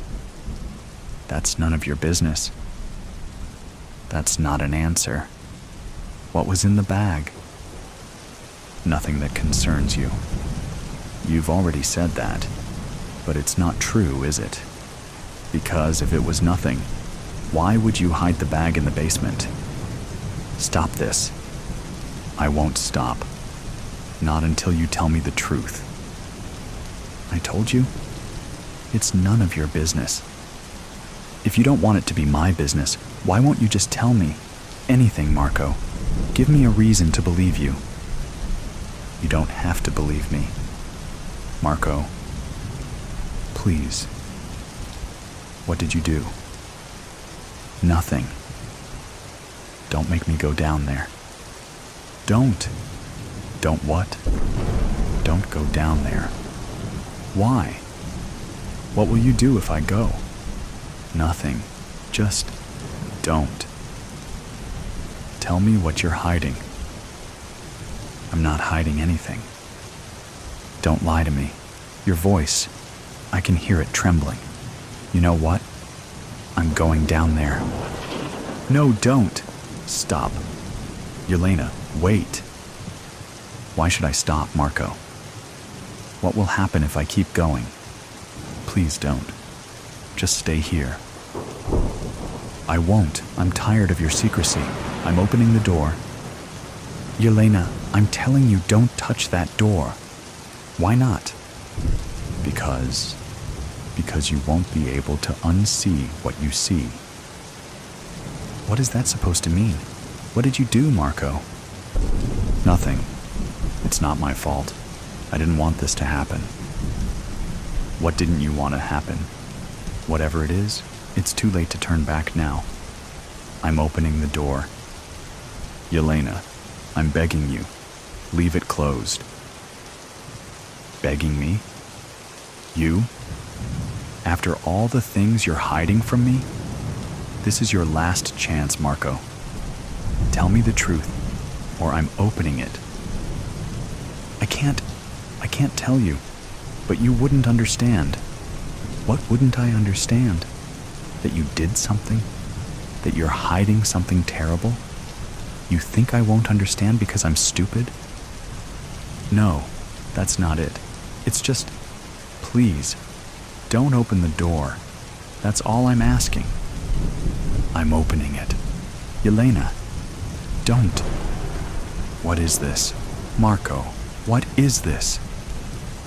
I told you not to open it. Is this blood? On the floor? Marco, this can't be real. Yelena, let's just get out of here. You don't have to look. Wait, this is the bag. Marco, what's inside? What's in this bag? Don't open it. Haven't you already learned that nothing will stop me? I'm opening it. Yelena, please, don't. Oh my God, Marco, this is... I know what it is. Whose arm is this, Marco? What the hell is going on here? It's not what you think. Then what is it? Please explain, because I see a severed arm in a bag, and I see blood. Explain this exclamation mark. I didn't kill her.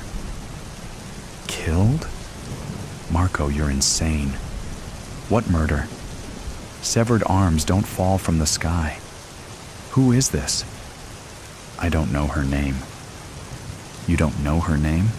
Marco, are you out of your mind? It was a mistake.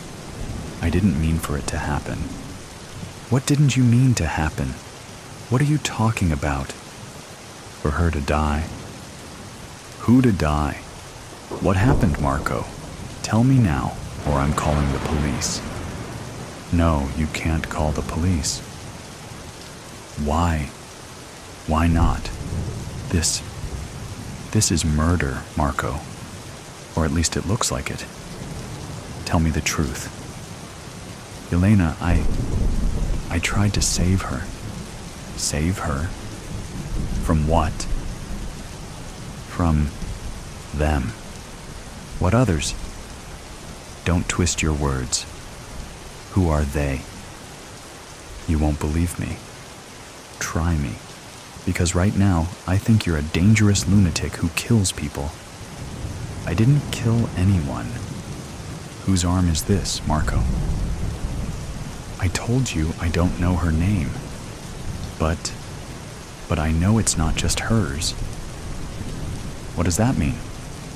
Not just hers. There are more. More of what? More people? More arms? What are you talking about? Them. They're here. They! Marco, stop with the riddles. Explain exclamation mark. I won't say anything. Not here. Not in front of them. In front of who? We're alone. We're not alone, Yelena. We're never alone. Marco, who are they? Stop with the riddles and tell me what's going on. I can't tell you. If you find out, they'll find out. Who will find out? What are you talking about? Do you even realize how insane you sound? Insane? Yelena, if you knew what I know, you'd never sleep again. Stop it. I don't believe in your fantasies. This is the real world, Marco. This is blood. This is an arm. This is... Wait, what's this on the floor? This looks like a symbol. Marco, what is this? Don't look at it. Don't look at it. I've already seen it, Marco. It looks like a pentagram or something. Are you in a cult? Is this some kind of sickness? Are you a murderer? I'm not a murderer. Stop accusing me of things you don't understand. Then explain. Stop being silent and explain. Because I can't take this anymore. Fine, fine. You want the truth? I'll tell you. But you won't like it. Try me. Anything is better than this uncertainty. They're not human. What? They're not human. What you see, what you feel, those aren't human beings. They're something else. Marco, do you even hear how crazy that sounds? No wonder you're paranoid. You're talking about, what? Demons? Monsters? Stop it. I'm not crazy. Yelena, this isn't the first time this has happened. They've been here for years, decades, maybe even centuries, and no one knows until it's too late. What the hell are you talking about? Their rules are clear. You don't speak of them. You don't touch their victims. And if you break the rules, you're next. Marco, you're talking about this as if it's real, but this is just, I don't know, some kind of paranoid story. There is no they. These are your hallucinations. Does this look like a hallucination, Yelena? Look at the blood on the floor. Look at the arm. Do you really think I'd make all of this up? But that doesn't prove they're demons or whatever you're claiming.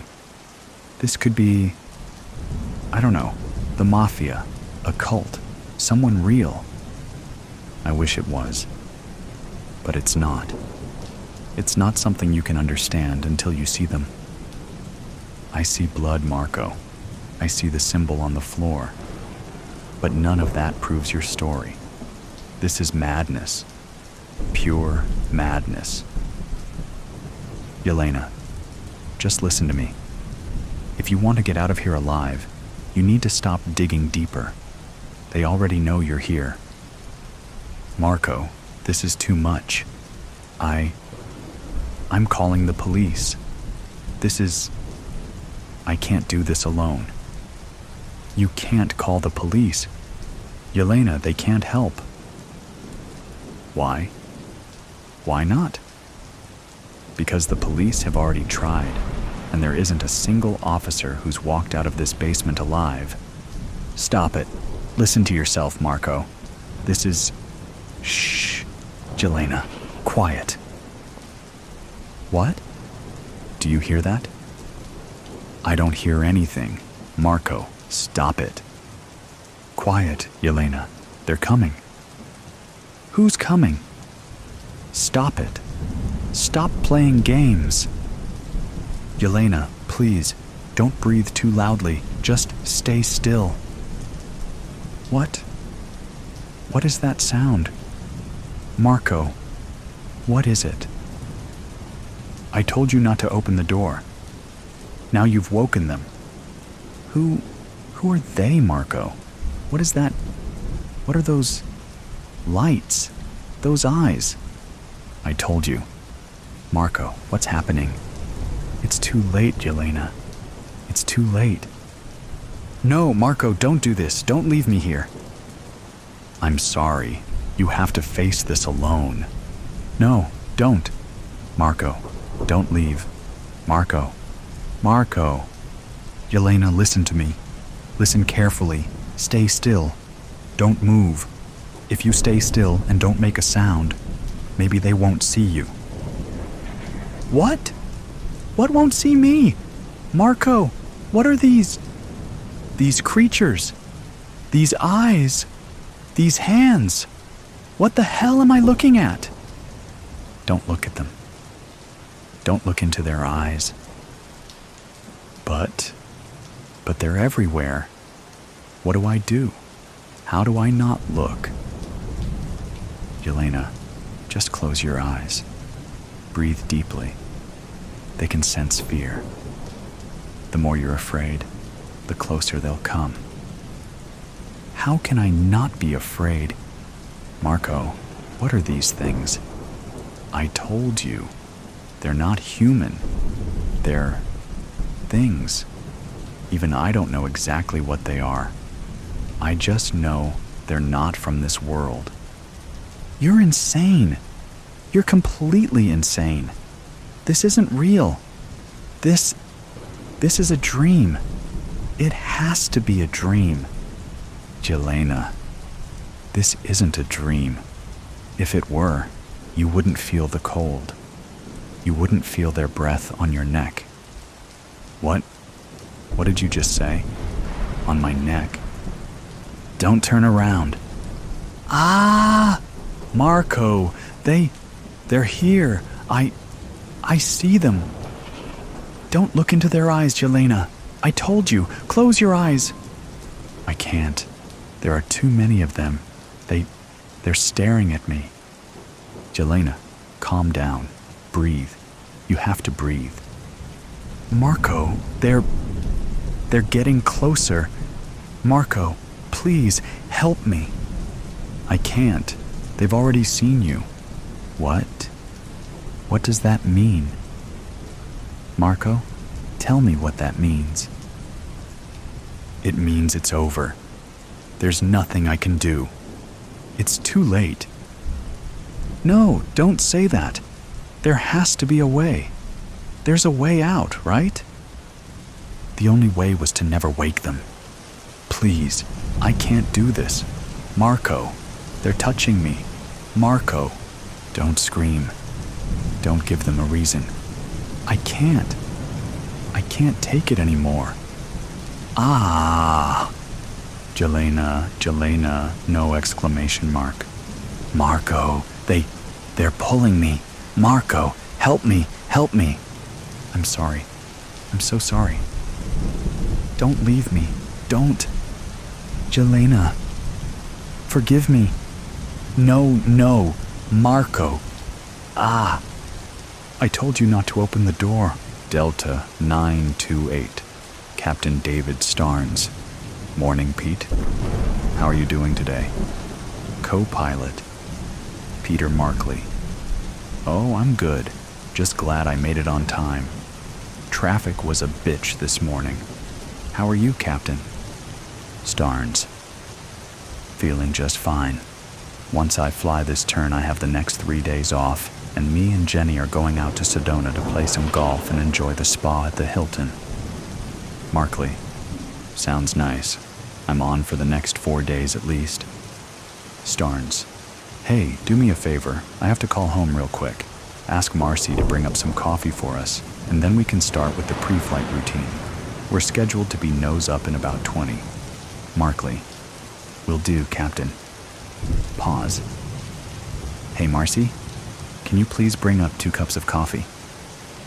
Muffled response. Thanks. Get one for yourself, too. It's on me. Starnes. Hey, Jenny. I just wanted to let you know that I didn't have time to get the laundry into the dryer. The washer was still running when I had to leave. Just wanted to let you know. I'll call you when we touch down in Chicago. Love you. Markley. Well, ain't that sweet. Senior Flight Attendant Marcy Nichols. Here you are, gentlemen. Can I get you anything else? Starnes. Thanks. I'm good. Markley. Same here. Thanks, Marcy. How are we looking back there? Nichols. We're almost ready. Just a few more passengers getting settled. We should be able to do the final cabin walkthrough in the next 5 to 10 minutes. Markley. Sounds good. We'll be right here waiting for your thumbs up. Nichols. Be back soon. Dead air for 32 seconds, with the exception of a brief cough. Starnes. All right, let's check it down. Auxiliary fuel pump. Markley. Off. Starnes. Flight controls. Markley. Free and correct. Starnes. Instruments and radios. Markley. Checked and set. Starnes. Landing gear position lighting. Markley. Checked. Markley. Altimeter. Starnes. Set. Markley. Directional gyro. Starnes. Set. Markley. Fuel gauges. Starnes. Checked. Markley. Trim. Markley. Set. Starnes. Magnetos. Markley. Checked. Starnes. Engine idle. Markley. Checked. Starnes. Flaps. Markley. In position. Starnes. Seat belts. Shoulder harnesses. Markley. Fastened. Starnes. Parking brake. Markley. Off. Starnes. All right. We are good to go. 24 seconds of dead air. Markley. You heard the latest on Kendall? Starnes. What a mess. It wasn't just alcohol, you know. He tested positive for cocaine too, and they found some in his suitcase. Markley. I heard his wife left him after Delta shit-canned him. What the hell happened to that guy? Starnes. Who can say? Kendall was a solid pilot and a good enough guy most of the time, but he definitely has a short fuse, and he likes to drink. I saw him deck a guy in the bar at the Sheraton in Atlanta one night over something that was really nothing at all. I kept my distance from him after that. I wasn't really too surprised when everything blew up that day, to be honest.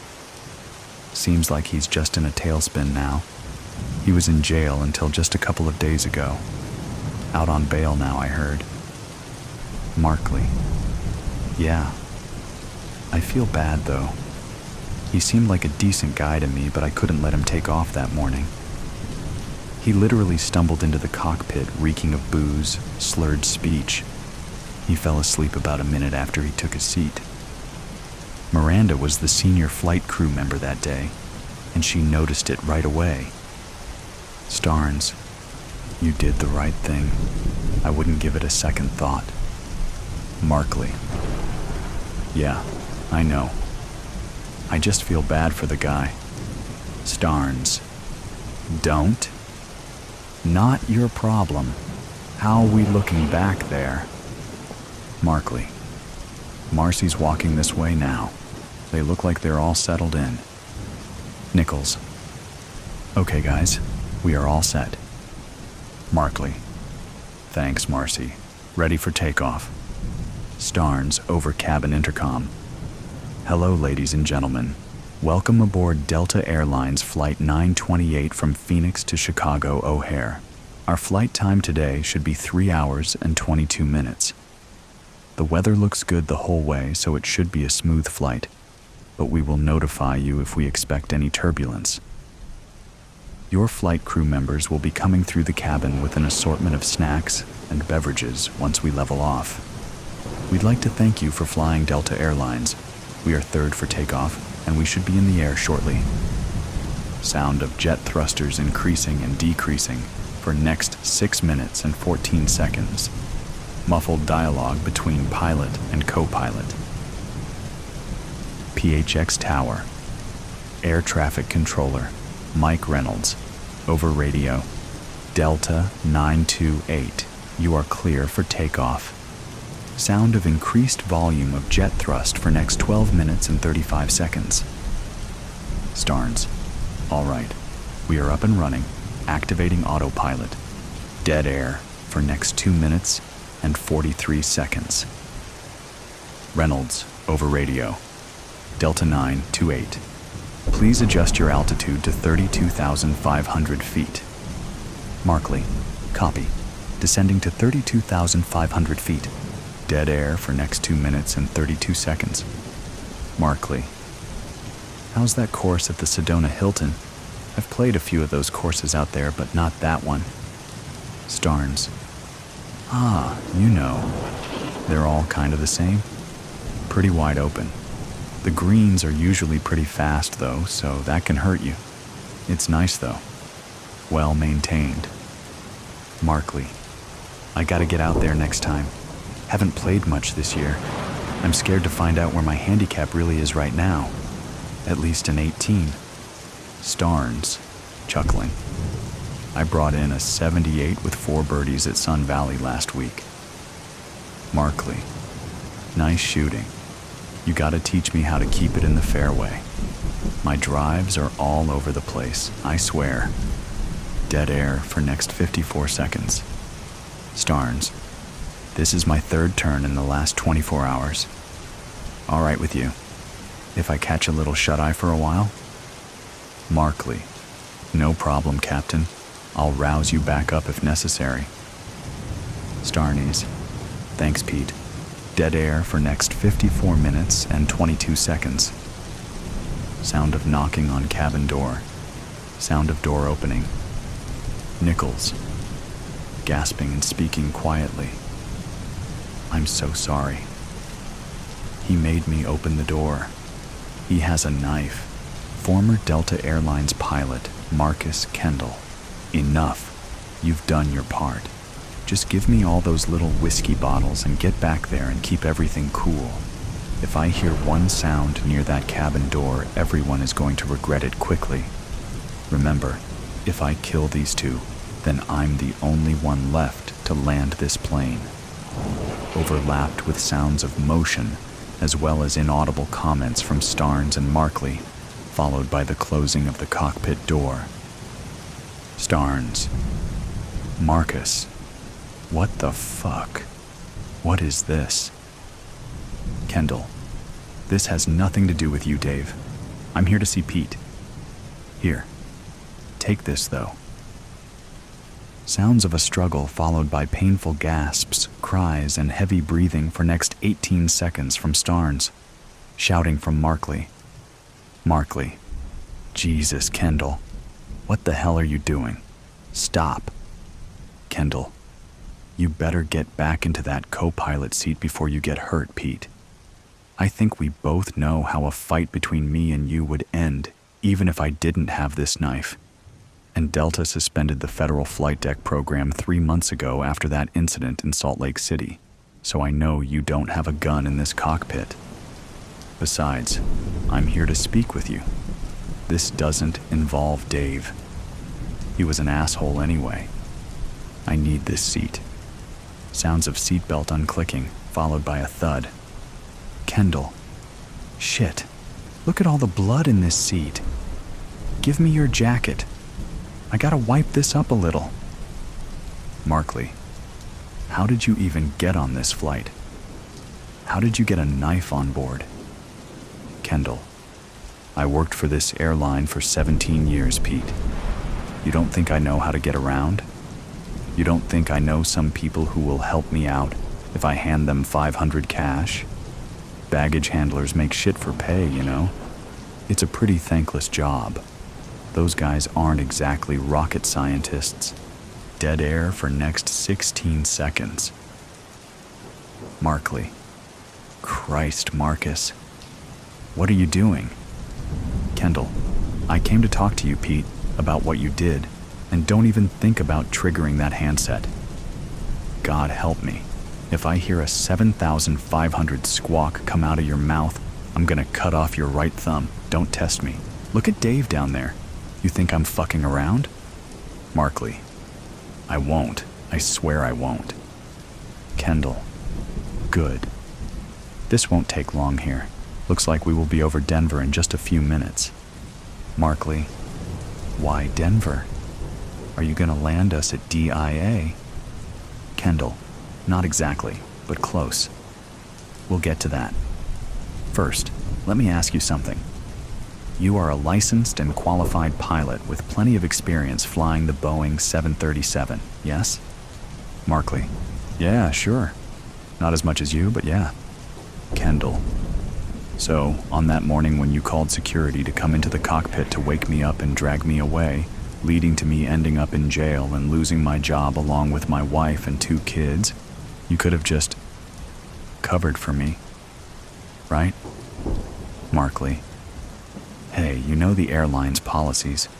Plus, the flight crew already knew you were in no condition to fly. If they call security before I do, then I'm in it with you. Kendall. Yeah, so you just decided to ruin my life instead of taking that chance. That's what I thought. You are a little pussy, Pete. Do you know that? I bet you've been a little pussy for your whole life. Markley. Marcus, we're losing altitude fast. We are well below 20,000 feet and we are way off our flight path. Dead air for next 22 seconds. Automated voice from instrument panel. Warning. Altitude. Warning. Altitude. 15,000 feet. Markley. Marcus, we need to pull up right away. Dead air for next 14 seconds. Kendall. You know what, Pete? I don't really care what you have to say. I just wanted to be here with you for the end. I was originally planning to fly us straight into one of those high sheer cliffs up in the Rockies, but then I came up with a better plan. Automated voice from instrument panel.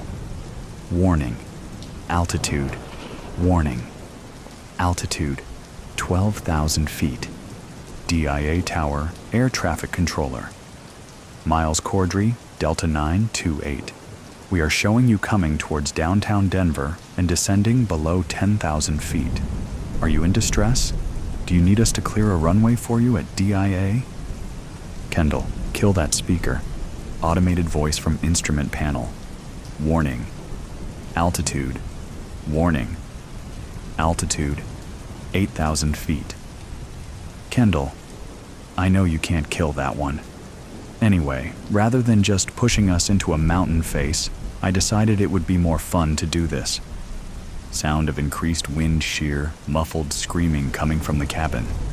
Automated voice from instrument panel. Warning! Altitude! Warning! Altitude!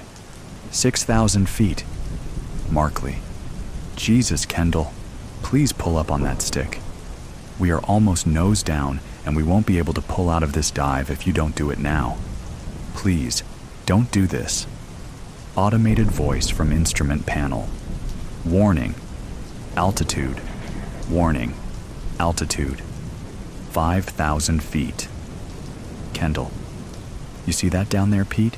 You see that? I timed it pretty damn good, didn't I? That's downtown Denver right there. I don't know if I should target one of those tall buildings or try to put us down on a busy street.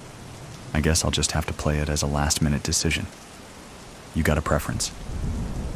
Markley. Dear God, Marcus. No. Automated voice from instrument panel.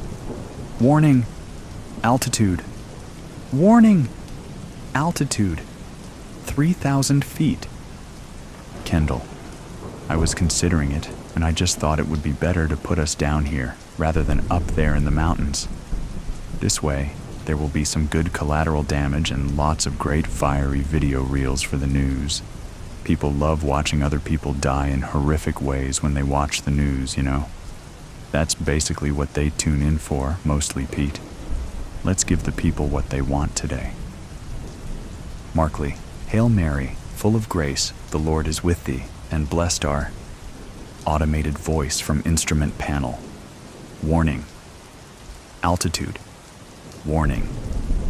Altitude. 2,000 feet. Kendall, over cabin intercom. People, you might want to buckle up and return your seats to the upright position. We will be making an unscheduled landing in downtown Denver in about 30 seconds, and I think it's going to be a rough one. Markley. And blessed? Blessed are thou among, gasp, women, and blessed is the fruit of. Automated voice from instrument panel. Warning. Altitude. Warning. Altitude. 1,000 feet. Kendall. Open your eyes, Pete. Open your eyes. You don't want to miss this. Look at all those cars and people down there. We are going to be front page news. Here we go. Here we go, Pete. Count it down with me. Come on now. 3, 2, 1. Don't open the door. Did you really think you'd get away with this? I don't know what you're talking about. Of course you do. I saw you. I saw everything. What the hell are you talking about? I didn't do anything. Please don't play dumb. You know exactly what I'm talking about. The bag, the key, and that. Wait. You followed me? Followed you? No, I stumbled upon you. I didn't even know you were there until I saw you go inside. Inside where? Don't do this, please. Don't pretend you've forgotten. I honestly don't know what you're talking about. The basement, Marco. That damn basement. Why? What are you hiding down there? You're insane. You're spying on me and then making up stories. What was in the bag? What? The bag, Marco. What was in it? That's none of your business. That's not an answer. What was in the bag? Nothing that concerns you. You've already said that, but it's not true, is it? Because if it was nothing, why would you hide the bag in the basement? Stop this. I won't stop. Not until you tell me the truth. I told you. It's none of your business. If you don't want it to be my business, why won't you just tell me? Anything, Marco. Give me a reason to believe you. You don't have to believe me. Marco, please. What did you do? Nothing. Don't make me go down there. Don't. Don't what? Don't go down there. Why? What will you do if I go? Nothing. Just don't. Tell me what you're hiding. I'm not hiding anything. Don't lie to me. Your voice. I can hear it trembling. You know what? I'm going down there. No! Don't! Stop. Yelena, wait. Why should I stop, Marco? What will happen if I keep going? Please don't. Just stay here. I won't. I'm tired of your secrecy. I'm opening the door. Yelena, I'm telling you, don't touch that door. Why not? Because you won't be able to unsee what you see. What is that supposed to mean? What did you do, Marco? Nothing. It's not my fault. I didn't want this to happen. What didn't you want to happen? Whatever it is, it's too late to turn back now. I'm opening the door. Yelena, I'm begging you. Leave it closed. Begging me? You? After all the things you're hiding from me? This is your last chance, Marco. Tell me the truth, or I'm opening it. I can't tell you, but you wouldn't understand. What wouldn't I understand? That you did something? That you're hiding something terrible? You think I won't understand because I'm stupid? No, that's not it. It's just, please, don't open the door. That's all I'm asking. I'm opening it. Yelena, don't. What is this? Marco, what is this? I told you not to open it. Is this blood on the floor? Marco, this can't be real. Yelena, let's just get out of here. You don't have to look. Wait. This is the bag. Marco, what's inside? What's in this bag? Don't open it. Haven't you already learned that nothing will stop me? I'm opening it. Yelena, please, don't. Oh my God, Marco. This is... I know what it is. Whose arm is this, Marco? What the hell is going on here? It's not what you think. Then what is it? Please, explain, because I see a severed arm in a bag, and I see blood. Explain this exclamation mark. I didn't kill her. Killed? Marco, you're insane. What murder? Severed arms don't fall from the sky. Who is this? I don't know her name. You don't know her name? Marco, are you out of your mind? It was a mistake. I didn't mean for it to happen. What didn't you mean to happen? What are you talking about? For her to die? Who to die? What happened, Marco? Tell me now, or I'm calling the police. No, You can't call the police. Why? Why not? This is murder, Marco. Or at least it looks like it. Tell me the truth. Yelena, I tried to save her. Save her? From what? From them. What others? Don't twist your words. Who are they? You won't believe me. Try me. Because right now, I think you're a dangerous lunatic who kills people. I didn't kill anyone. Whose arm is this, Marco? I told you I don't know her name, but I know it's not just hers. What does that mean? Not just hers. There are more. More of what? More people? More arms? What are you talking about? Them. They're here. They? Marco, stop with the riddles. Explain, exclamation mark. I won't say anything. Not here. Not in front of them. In front of who? We're alone. We're not alone, Yelena. We're never alone. Marco, who are they? Stop with the riddles and tell me what's going on. I can't tell you.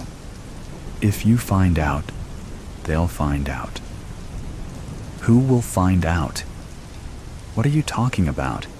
Do you even realize how insane you sound? Insane? Yelena, if you knew what I know, you'd never sleep again. Stop it. I don't believe in your fantasies. This is the real world, Marco. This is blood. This is an arm. This is... Wait, what's this on the floor? This looks like a symbol. Marco, what is this? Don't look at it. Don't look at it? I've already seen it, Marco. It looks like a pentagram or something. Are you in a cult? Is this some kind of sickness? Are you a murderer? I'm not a murderer. Stop accusing me of things you don't understand. Then explain. Stop being silent and explain.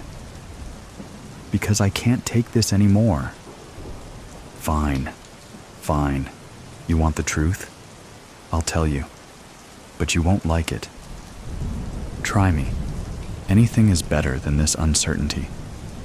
They're not human. What? They're not human.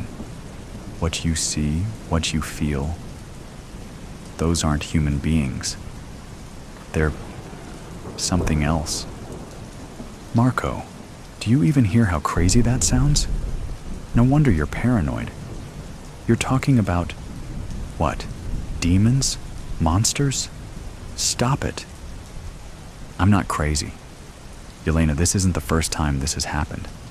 They've been here for years, decades, maybe even centuries, and no one knows until it's too late. What the hell are you talking about? Their rules are clear. You don't speak of them. You don't touch their victims. And if you break the rules, you're next. Marco, you're talking about this as if it's real. But this is just, I don't know, some kind of paranoid story. There is no they. These are your hallucinations. Does this look like a hallucination, Yelena? Look at the blood on the floor. Look at the arm. Do you really think I'd make all of this up? But that doesn't prove they're demons or whatever you're claiming. This could be, I don't know, the mafia, a cult, someone real. I wish it was, but it's not. It's not something you can understand until you see them. I see blood, Marco. I see the symbol on the floor. But none of that proves your story. This is madness. Pure madness. Yelena, just listen to me. If you want to get out of here alive, you need to stop digging deeper. They already know you're here. Marco, this is too much. I'm calling the police. I can't do this alone. You can't call the police. Yelena, they can't help. Why? Why not? Because the police have already tried, and there isn't a single officer who's walked out of this basement alive. Stop it. Listen to yourself, Marco. Shh. Yelena, quiet. What? Do you hear that? I don't hear anything. Marco, stop it. Quiet, Yelena. They're coming. Who's coming? Stop it. Stop playing games. Yelena, please, don't breathe too loudly. Just stay still. What? What is that sound? Marco. What is it? I told you not to open the door. Now you've woken them. Who are they, Marco? What is that? What are those lights? Those eyes? I told you. Marco, what's happening? It's too late, Yelena. It's too late. No, Marco, don't do this. Don't leave me here. I'm sorry. You have to face this alone. No, don't. Marco, don't leave. Marco. Yelena, listen to me. Listen carefully. Stay still. Don't move. If you stay still and don't make a sound, maybe they won't see you. What? What won't see me? Marco, what are these creatures? These eyes? These hands? What the hell am I looking at? Don't look at them. Don't look into their eyes. But they're everywhere. What do I do? How do I not look? Yelena, just close your eyes. Breathe deeply. They can sense fear. The more you're afraid, the closer they'll come. How can I not be afraid? Marco, what are these things? I told you, they're not human. They're things. Even I don't know exactly what they are. I just know they're not from this world. You're insane. You're completely insane. This isn't real. This is a dream. It has to be a dream. Yelena, this isn't a dream. If it were, you wouldn't feel the cold. You wouldn't feel their breath on your neck. What? What did you just say? On my neck. Don't turn around. Ah, Marco! They're here. I see them. Don't look into their eyes, Yelena. I told you. Close your eyes. I can't. There are too many of them. They're staring at me. Yelena, calm down. Breathe. You have to breathe. Marco, they're getting closer. Marco, please help me. I can't. They've already seen you. What? What does that mean? Marco, tell me what that means. It means it's over. There's nothing I can do. It's too late. No, don't say that. There has to be a way. There's a way out, right? The only way was to never wake them. Please, I can't do this. Marco, they're touching me. Marco, don't scream. Don't give them a reason. I can't take it anymore. Ah! Yelena. No exclamation mark. Marco, they're pulling me. Marco, help me. Help me. I'm sorry. I'm so sorry. Don't leave me. Don't. Yelena, forgive me. No, Marco. Ah, I told you not to open the door. The captives. I have been a prisoner in this camp for more than 1 year. 1 year. Many of us have died, mostly at the hands of our captors. They but some from disease and trauma. Somehow I have survived, but it hasn't been easy. They beat us mercilessly today with leather straps. At least 4 men surrounded us and whipped us. They yelled at us, "Move, you stinking beasts!" They made us run into a wooden structure, then locked us in. I was afraid they would light the structure on fire with us locked inside. But whipping is not the worst. One of the men used a red-hot iron on one of us. I will never forget the screams of agony from that poor chap. It left him with horrible burns. He died soon after. I would estimate there are about 100 of us in this part of the camp. There is a big turnover, with new inmates showing up daily. About every 5 days, about 10 inmates disappear, and 10 new ones are brought in. We are given very simple food to eat, usually either a slurry of corn or a bucket of fetid mush. The captors often walk back and forth, laughing at us as we try to eat.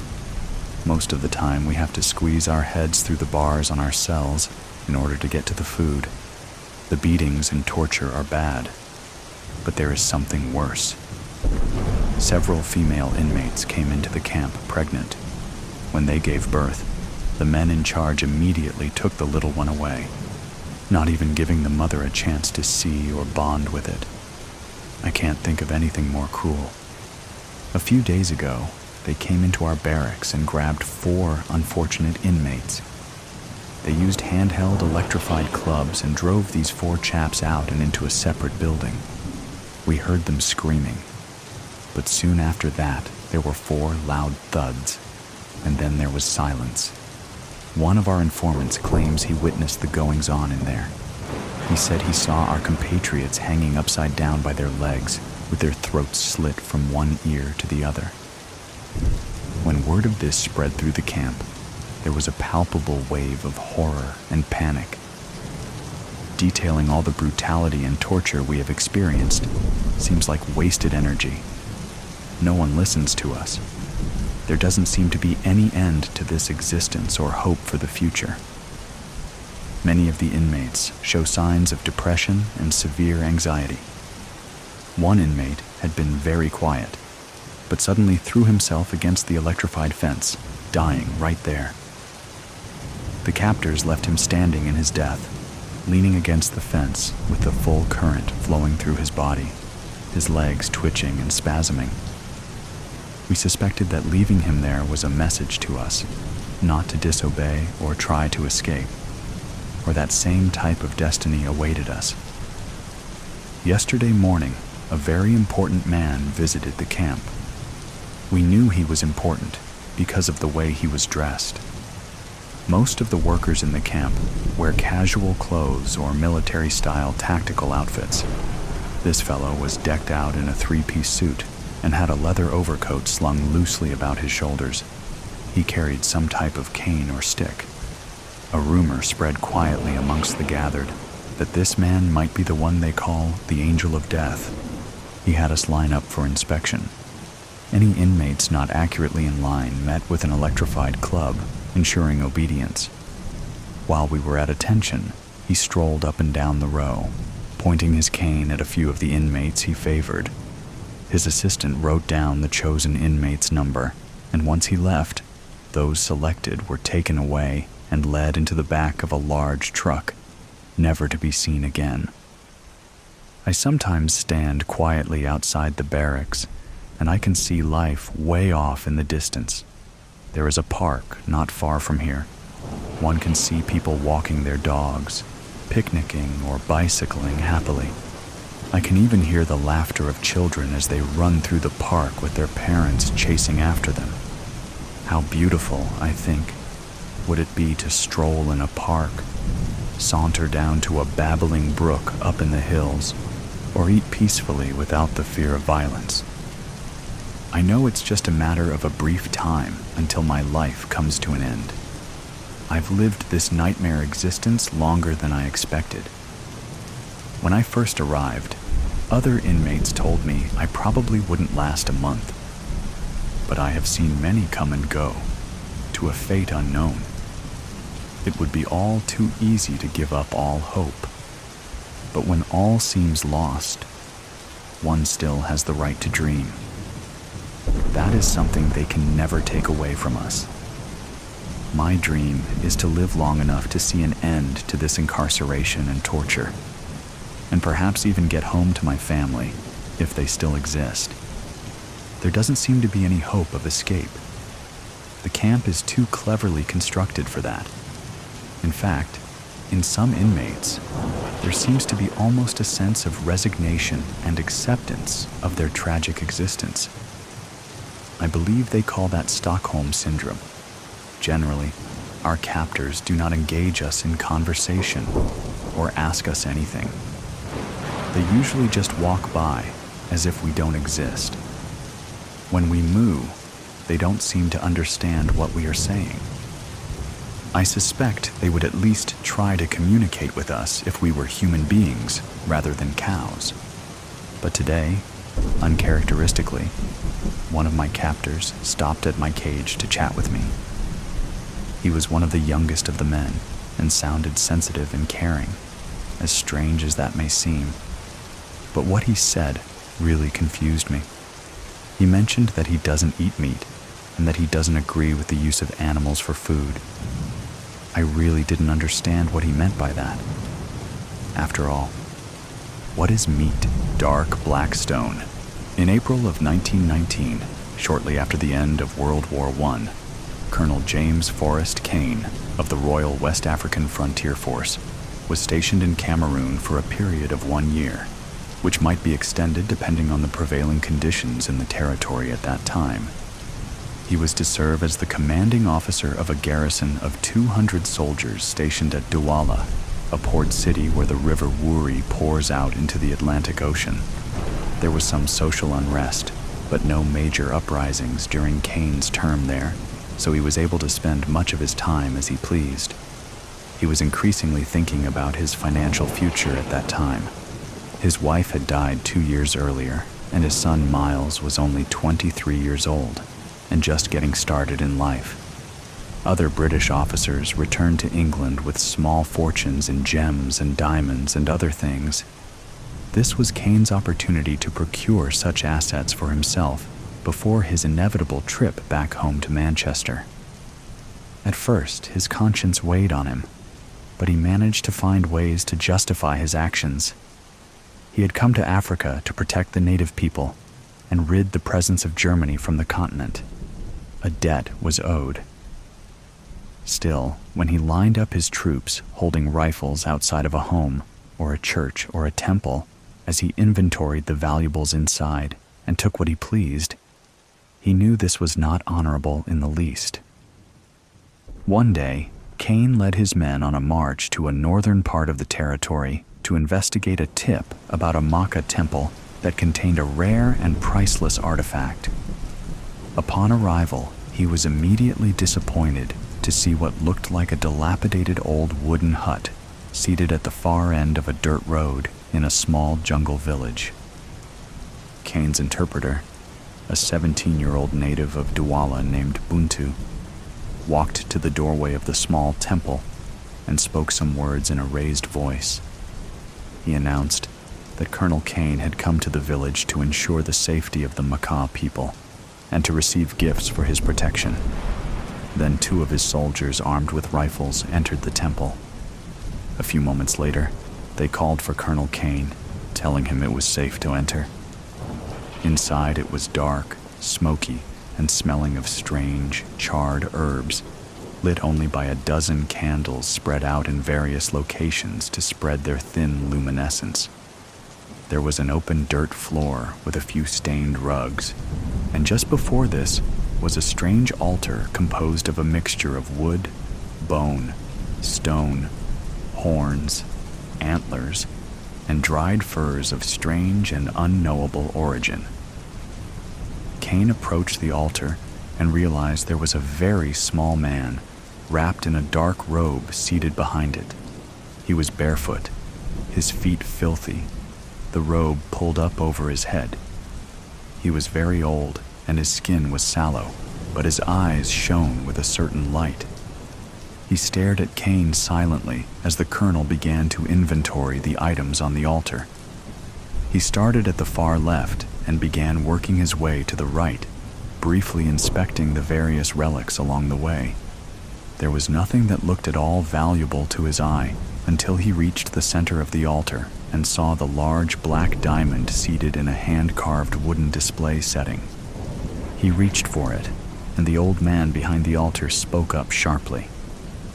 Buntu translated his words. "He says you do not want that. He says you should not touch it." Cain gave the old man a sharp look, and then slowly removed the black diamond from its wooden setting. It was roughly hewn, but it was very large. There were jewelers back in Antwerp and London who could cut this stone perfectly and make it ready for sale at an optimal price. He looked at the old man again as he tucked the black diamond into his jacket pocket. The old man shook his head ever so slightly and repeated part of what he had just said in a dry and scratchy voice. "He says you do not want that," Buntu translated. "Jambe," the old man hissed. Buntu paused for a few seconds. He said Jambe. It is spirit. It is a dark spirit. Maka people very much believe in these things. It is part of their religion. Cain nodded at the old man silently, and then waved a hand at the two soldiers standing behind him, and they all walked out together. Over the next few weeks, people around the colonel began to report a number of strange and disturbing incidents. He began wearing his uniform in an increasingly disheveled fashion. He went from inappropriately wild laughter to manic, inconsolable sobbing in the span of less than 60 seconds in the officers' mess hall at dinner one night. And then one day, two of his fellow officers walked into the barracks hall and found him seated on the floor in only his underpants with his eyes closed tight, tears running down his face, and a .45 pistol pressed up against his temple, pulling the trigger repeatedly. The gun was loaded, but it had jammed. The following week, Colonel Cain was discharged from the military and sent back home on a cargo ship to the port of Manchester. His 2 travel trunks, containing all of his personal items, including the black diamond, were sent with him. Upon arrival in England, he was brought to an insane asylum where he lived out the remainder of his days in a state of constant hysteria until he found a way to hang himself 3 months later. The 2 travel trunks were sent to his home in Manchester, where his son Miles went through the contents and sorted everything out. Miles knew very little about precious gems, but he had a friend who worked at a jeweler's shop, so he took all of the stones to be appraised, and he was stunned when he learned the potential value of the large black diamond. His friend called in a rare gems expert, and after close inspection of the stone, he was advised to have it properly cut and set as a gold necklace pendant. It was just too big for a ring, and then it would likely fetch at least £100,000 sterling at auction. Miles took this advice and had the gem cut and set. It was 175 carats when it was finished. Miles kept it in a small safe in his father's house as he awaited an auction day that never came. People around Miles, his friends and co-workers, all started to notice increasingly strange and uncharacteristic behavior from him. Then one day he stopped showing up for work. Then he stopped answering visitors at his front door. And then, after a few weeks, he stepped off the platform into the path of an oncoming train. As Miles had no wife, no children, and no last will and testament, the disposition of his estate, which largely consisted of his father's former estate, was adjudicated by the courts, which determined that the rightful heir was his father's only brother, Graham Cain, who had moved to Boston shortly after returning from the war in France. Graham received notification of his inheritance from a barrister assigned by the court. The primary asset was the house in Manchester and its contents, which a local estate agent could sell for him and wire the proceeds afterward. He agreed to this, and about a week later, he received a telegram from the estate agent, a woman named Maggie Harlow, which read, "To Graham Kane, Boston, Massachusetts, Mr. Kane. While inventorying your brother's house in Manchester, I found most of the common items, such as furniture, kitchen items, clothing, tools, etc. Nothing of any significant value. However, in the basement, I found 2 travel trunks filled with various exotic items and artifacts, most of which seem to be from Africa. I am not familiar with the marketing of such items, and I would like to ship them to you for your review and disposal. Please advise if this is acceptable. Thank you. Cheers, Maggie Harlow." Graham confirmed that this would be fine, and then he awaited the arrival of the 2 travel trunks. Graham returned from the Somme in good spirits. Many of his fellow soldiers suffered from shell shock, but he seemed fine. Then, 3 years later, shortly after he had a chance to inspect the contents of his brother's travel trunks, he started displaying some odd behavior. He was arrested twice for wandering the streets outside his Boston home naked in broad daylight. His wife Nancy was worried that he was finally starting to show signs of mental distress from the war. A hearing was scheduled to determine if he would need to be hospitalized, and he was confined to his home until the hearing date. He shot himself in the temple with his government-issued service pistol 2 nights prior to that hearing. Graham's only child, Kevin, was only 4 years old at the time, and Nancy had her hands full as a sudden widow. She never even looked at the 2 crates stored down in that dark corner of the basement. There, the 2 trunks remained for a very long time. Kevin never once concerned himself with their contents until his mother died over 2 decades later, and he drove up to Boston to clear out the house and prepare it for sale. During the 4 days that Kevin spent packing up and cleaning out his parents' home in the North End, he had much on his mind. Things were getting sketchy at his job. Corporate had shut down 4 regional offices in the last 6 months, and there were already 3 in the Boston suburbs at that time. Furthermore, his wife was starting to spend more and more time outside of the home, particularly at nighttime, and he was starting to become suspicious about where she was going and who she was seeing. And lastly, his 12-year-old daughter Diane was exhibiting some alarming symptoms of depression. He noticed this on his own and tried to just tell himself that she was going through a time of change. But when the principal of her school called Kevin and his wife in for a meeting to discuss these concerns, he could no longer sweep it under the rug. The source of the problem seemed to be that Diane was being bullied by some of the other girls in her grade. A girl named Katie Kelson was apparently the ringleader of a group that liked to make fun of Diane and tease her, and they frequently played practical jokes on her at recess. At first, she handled it with humor, but as the nature of the treatment spiraled downward, she soon couldn't just laugh off the constant ostracization. Every day became a dark day. On the final afternoon that he spent cleaning out his parents' house, Kevin finally got around to inventorying the 2 travel trunks down in the basement. There were a lot of interesting items, but inside an ornate wooden cigar box lined in blue velvet, there were about 24 small diamonds and gems, a beautiful large black gem affixed to a pendant on a gold chain, and 3 handwritten notes folded up in a stack and laying there among the rest. The black stone was inside a square hard plastic container, a piece of white tape on the lid with handwritten lettering that read, "Warning, do not touch." Kevin inspected some of the smaller loose stones and then read the first of the 3 notes.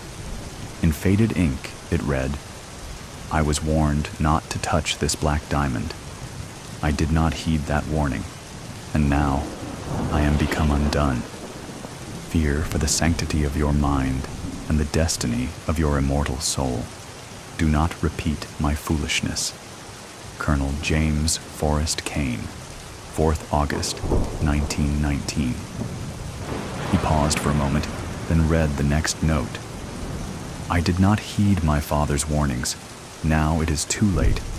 I don't know where I have gone. Miles Kane, 2nd February 1921. Kevin looked at the black diamond again for a moment, and then he picked up the last note. This one read, I thought I saw true horrors at war in the Somme, but I knew nothing of horror until I held this black diamond in my hand. I should have heeded the warnings in the other notes contained herein. I write this while I still can. I am rapidly descending into the fires of hell. Graham Kane, 14th October, 1922. Kevin thought about what he had just read and stared at the diamond in the plastic box for a while. He quickly decided to heed the warnings. He knew how his father, uncle, and cousin had all died. He closed the cigar box but removed it from the trunk and brought it upstairs and placed it in his suitcase. At the end of that day, Kevin drove the hour ride back to his home in Carlisle. When he got there, his wife was out, who knows where, and the door to Diane's bedroom was closed, but he could see the light was on. He knocked, waited, then knocked again. A short time later, she opened the door. She didn't look at him. She looked at her feet. Hey, Dad, what's up? She sounded sad. Nothing. I just haven't seen you in a few days and I wanted to say hi. See how you're doing? I'm fine. Just doing some homework. What's for dinner? I'm starving. Well, Mom's out somewhere and I'm not cooking, so let's just get some takeout. Whatever you want. Sound good? Yeah, sure. Let's get pizza. Just pizza? How about Chinese? I just want pizza. Just get a large cheese pie from Mario's. Okay, I'll call it in and go pick it up. I'll be back in about a half hour. Okay, I'm gonna keep working on my homework until then. What are you working on? Just schoolwork stuff. She closed the door. On a gloomy Wednesday evening 2 weeks later, Kevin came home from work and found his wife in Diane's bedroom, sitting with her and consoling her quietly. Diane was crying. Katie Kelson's big Christmas party was that Friday night, and the vicious little creature had made a point of openly handing out written invitations from a paper bag to every girl in the class except Diane. When she arrived in front of Diane's desk, she said, "Oops, all out. Sorry," and turned the empty paper bag upside down. The whole class laughed, and Diane left in tears. The following day, Diane was hit and killed by a big black Lincoln Continental traveling fast down West Main Street. Katie Kelson and a group of other girls were there when it happened, and a Massachusetts state police officer was passing by and was on the scene immediately. The girls started to walk away when he pulled up, but he ordered them to stop so he could take some witness statements. Then he called in the ambulance. It was too late for the ambulance. Katie claimed that she thought it was suicide, and once that word was out of her mouth, the other girls all quickly echoed it. They said that Diane was kind of a strange and sad girl, and when they walked down the sidewalk, she was just standing at the curb, waiting, and then she dove out in front of the car. The study took down all their names, addresses, and phone numbers, and wrote down the critical details of their statements. Afterwards, a man came up to the officer and provided a different account. He was seated at the bus stop just across the street when it happened, and he said that the group of girls chased Diane out into the street, and one of them pushed her down just before the car came through and crushed her beneath its wheels. However, that man was black, homeless, draped in an old blanket and reeking of booze and cigarettes, all of his belongings in the shopping cart by his side. The officer thanked the man, but did not take a formal statement. The ambulance had arrived. He had other things to do. The next day, when school let out, Katie Kelson left by the front door with a few of her friends. She knew Diane's father, so when she saw Kevin standing there, she blanched slightly at first, but she shook it off of her face quickly. "Hi, Mr. Kane. I just want to say I am so sorry about what happened to Diane. It was just terrible. We were all there." "Thank you, Katie. I appreciate your condolences. My wife and I met with the police last night, and it clearly sounds like she just brought this on herself. She was very depressed recently. We had no idea that it was this bad. We're just stunned and trying to make sense of it." His eyes teared up a little. "I'm so sorry, Mr. Kane. We're all really sad, too." "Thanks, Katie. Hey, can I just talk to you for a minute?" He gestured at a space by the steps to the front door, just 10 yards away. Katie looked nervous at first, but then she nodded and began walking with him, her friends waiting where they were, shooting non-discreet glances far too often. "So, I know you were Diane's friend, and she had one really beautiful piece of jewelry that my wife and I want you to have." He withdrew a plastic box from his coat pocket with the remains of some white tape on the lid and opened it. Inside, there was a large black diamond pendant on a gold chain. Kevin carefully shook out the chain first into his leather-gloved palm, and then lifted the brilliantly cut stone from the container and held it up for her to see. Her eyes went wide. "May I put it on you? I'd like to see you wearing it. It will remind me of Diane." She agreed, and Kevin draped it around her neck, making sure that the stone slid down her throat and onto her upper chest before he clasped it shut. "Wow, thank you so much, Mr. Kane. I love it." "You deserve it, Katie. Merry Christmas. Make sure to let all your friends check it out, too."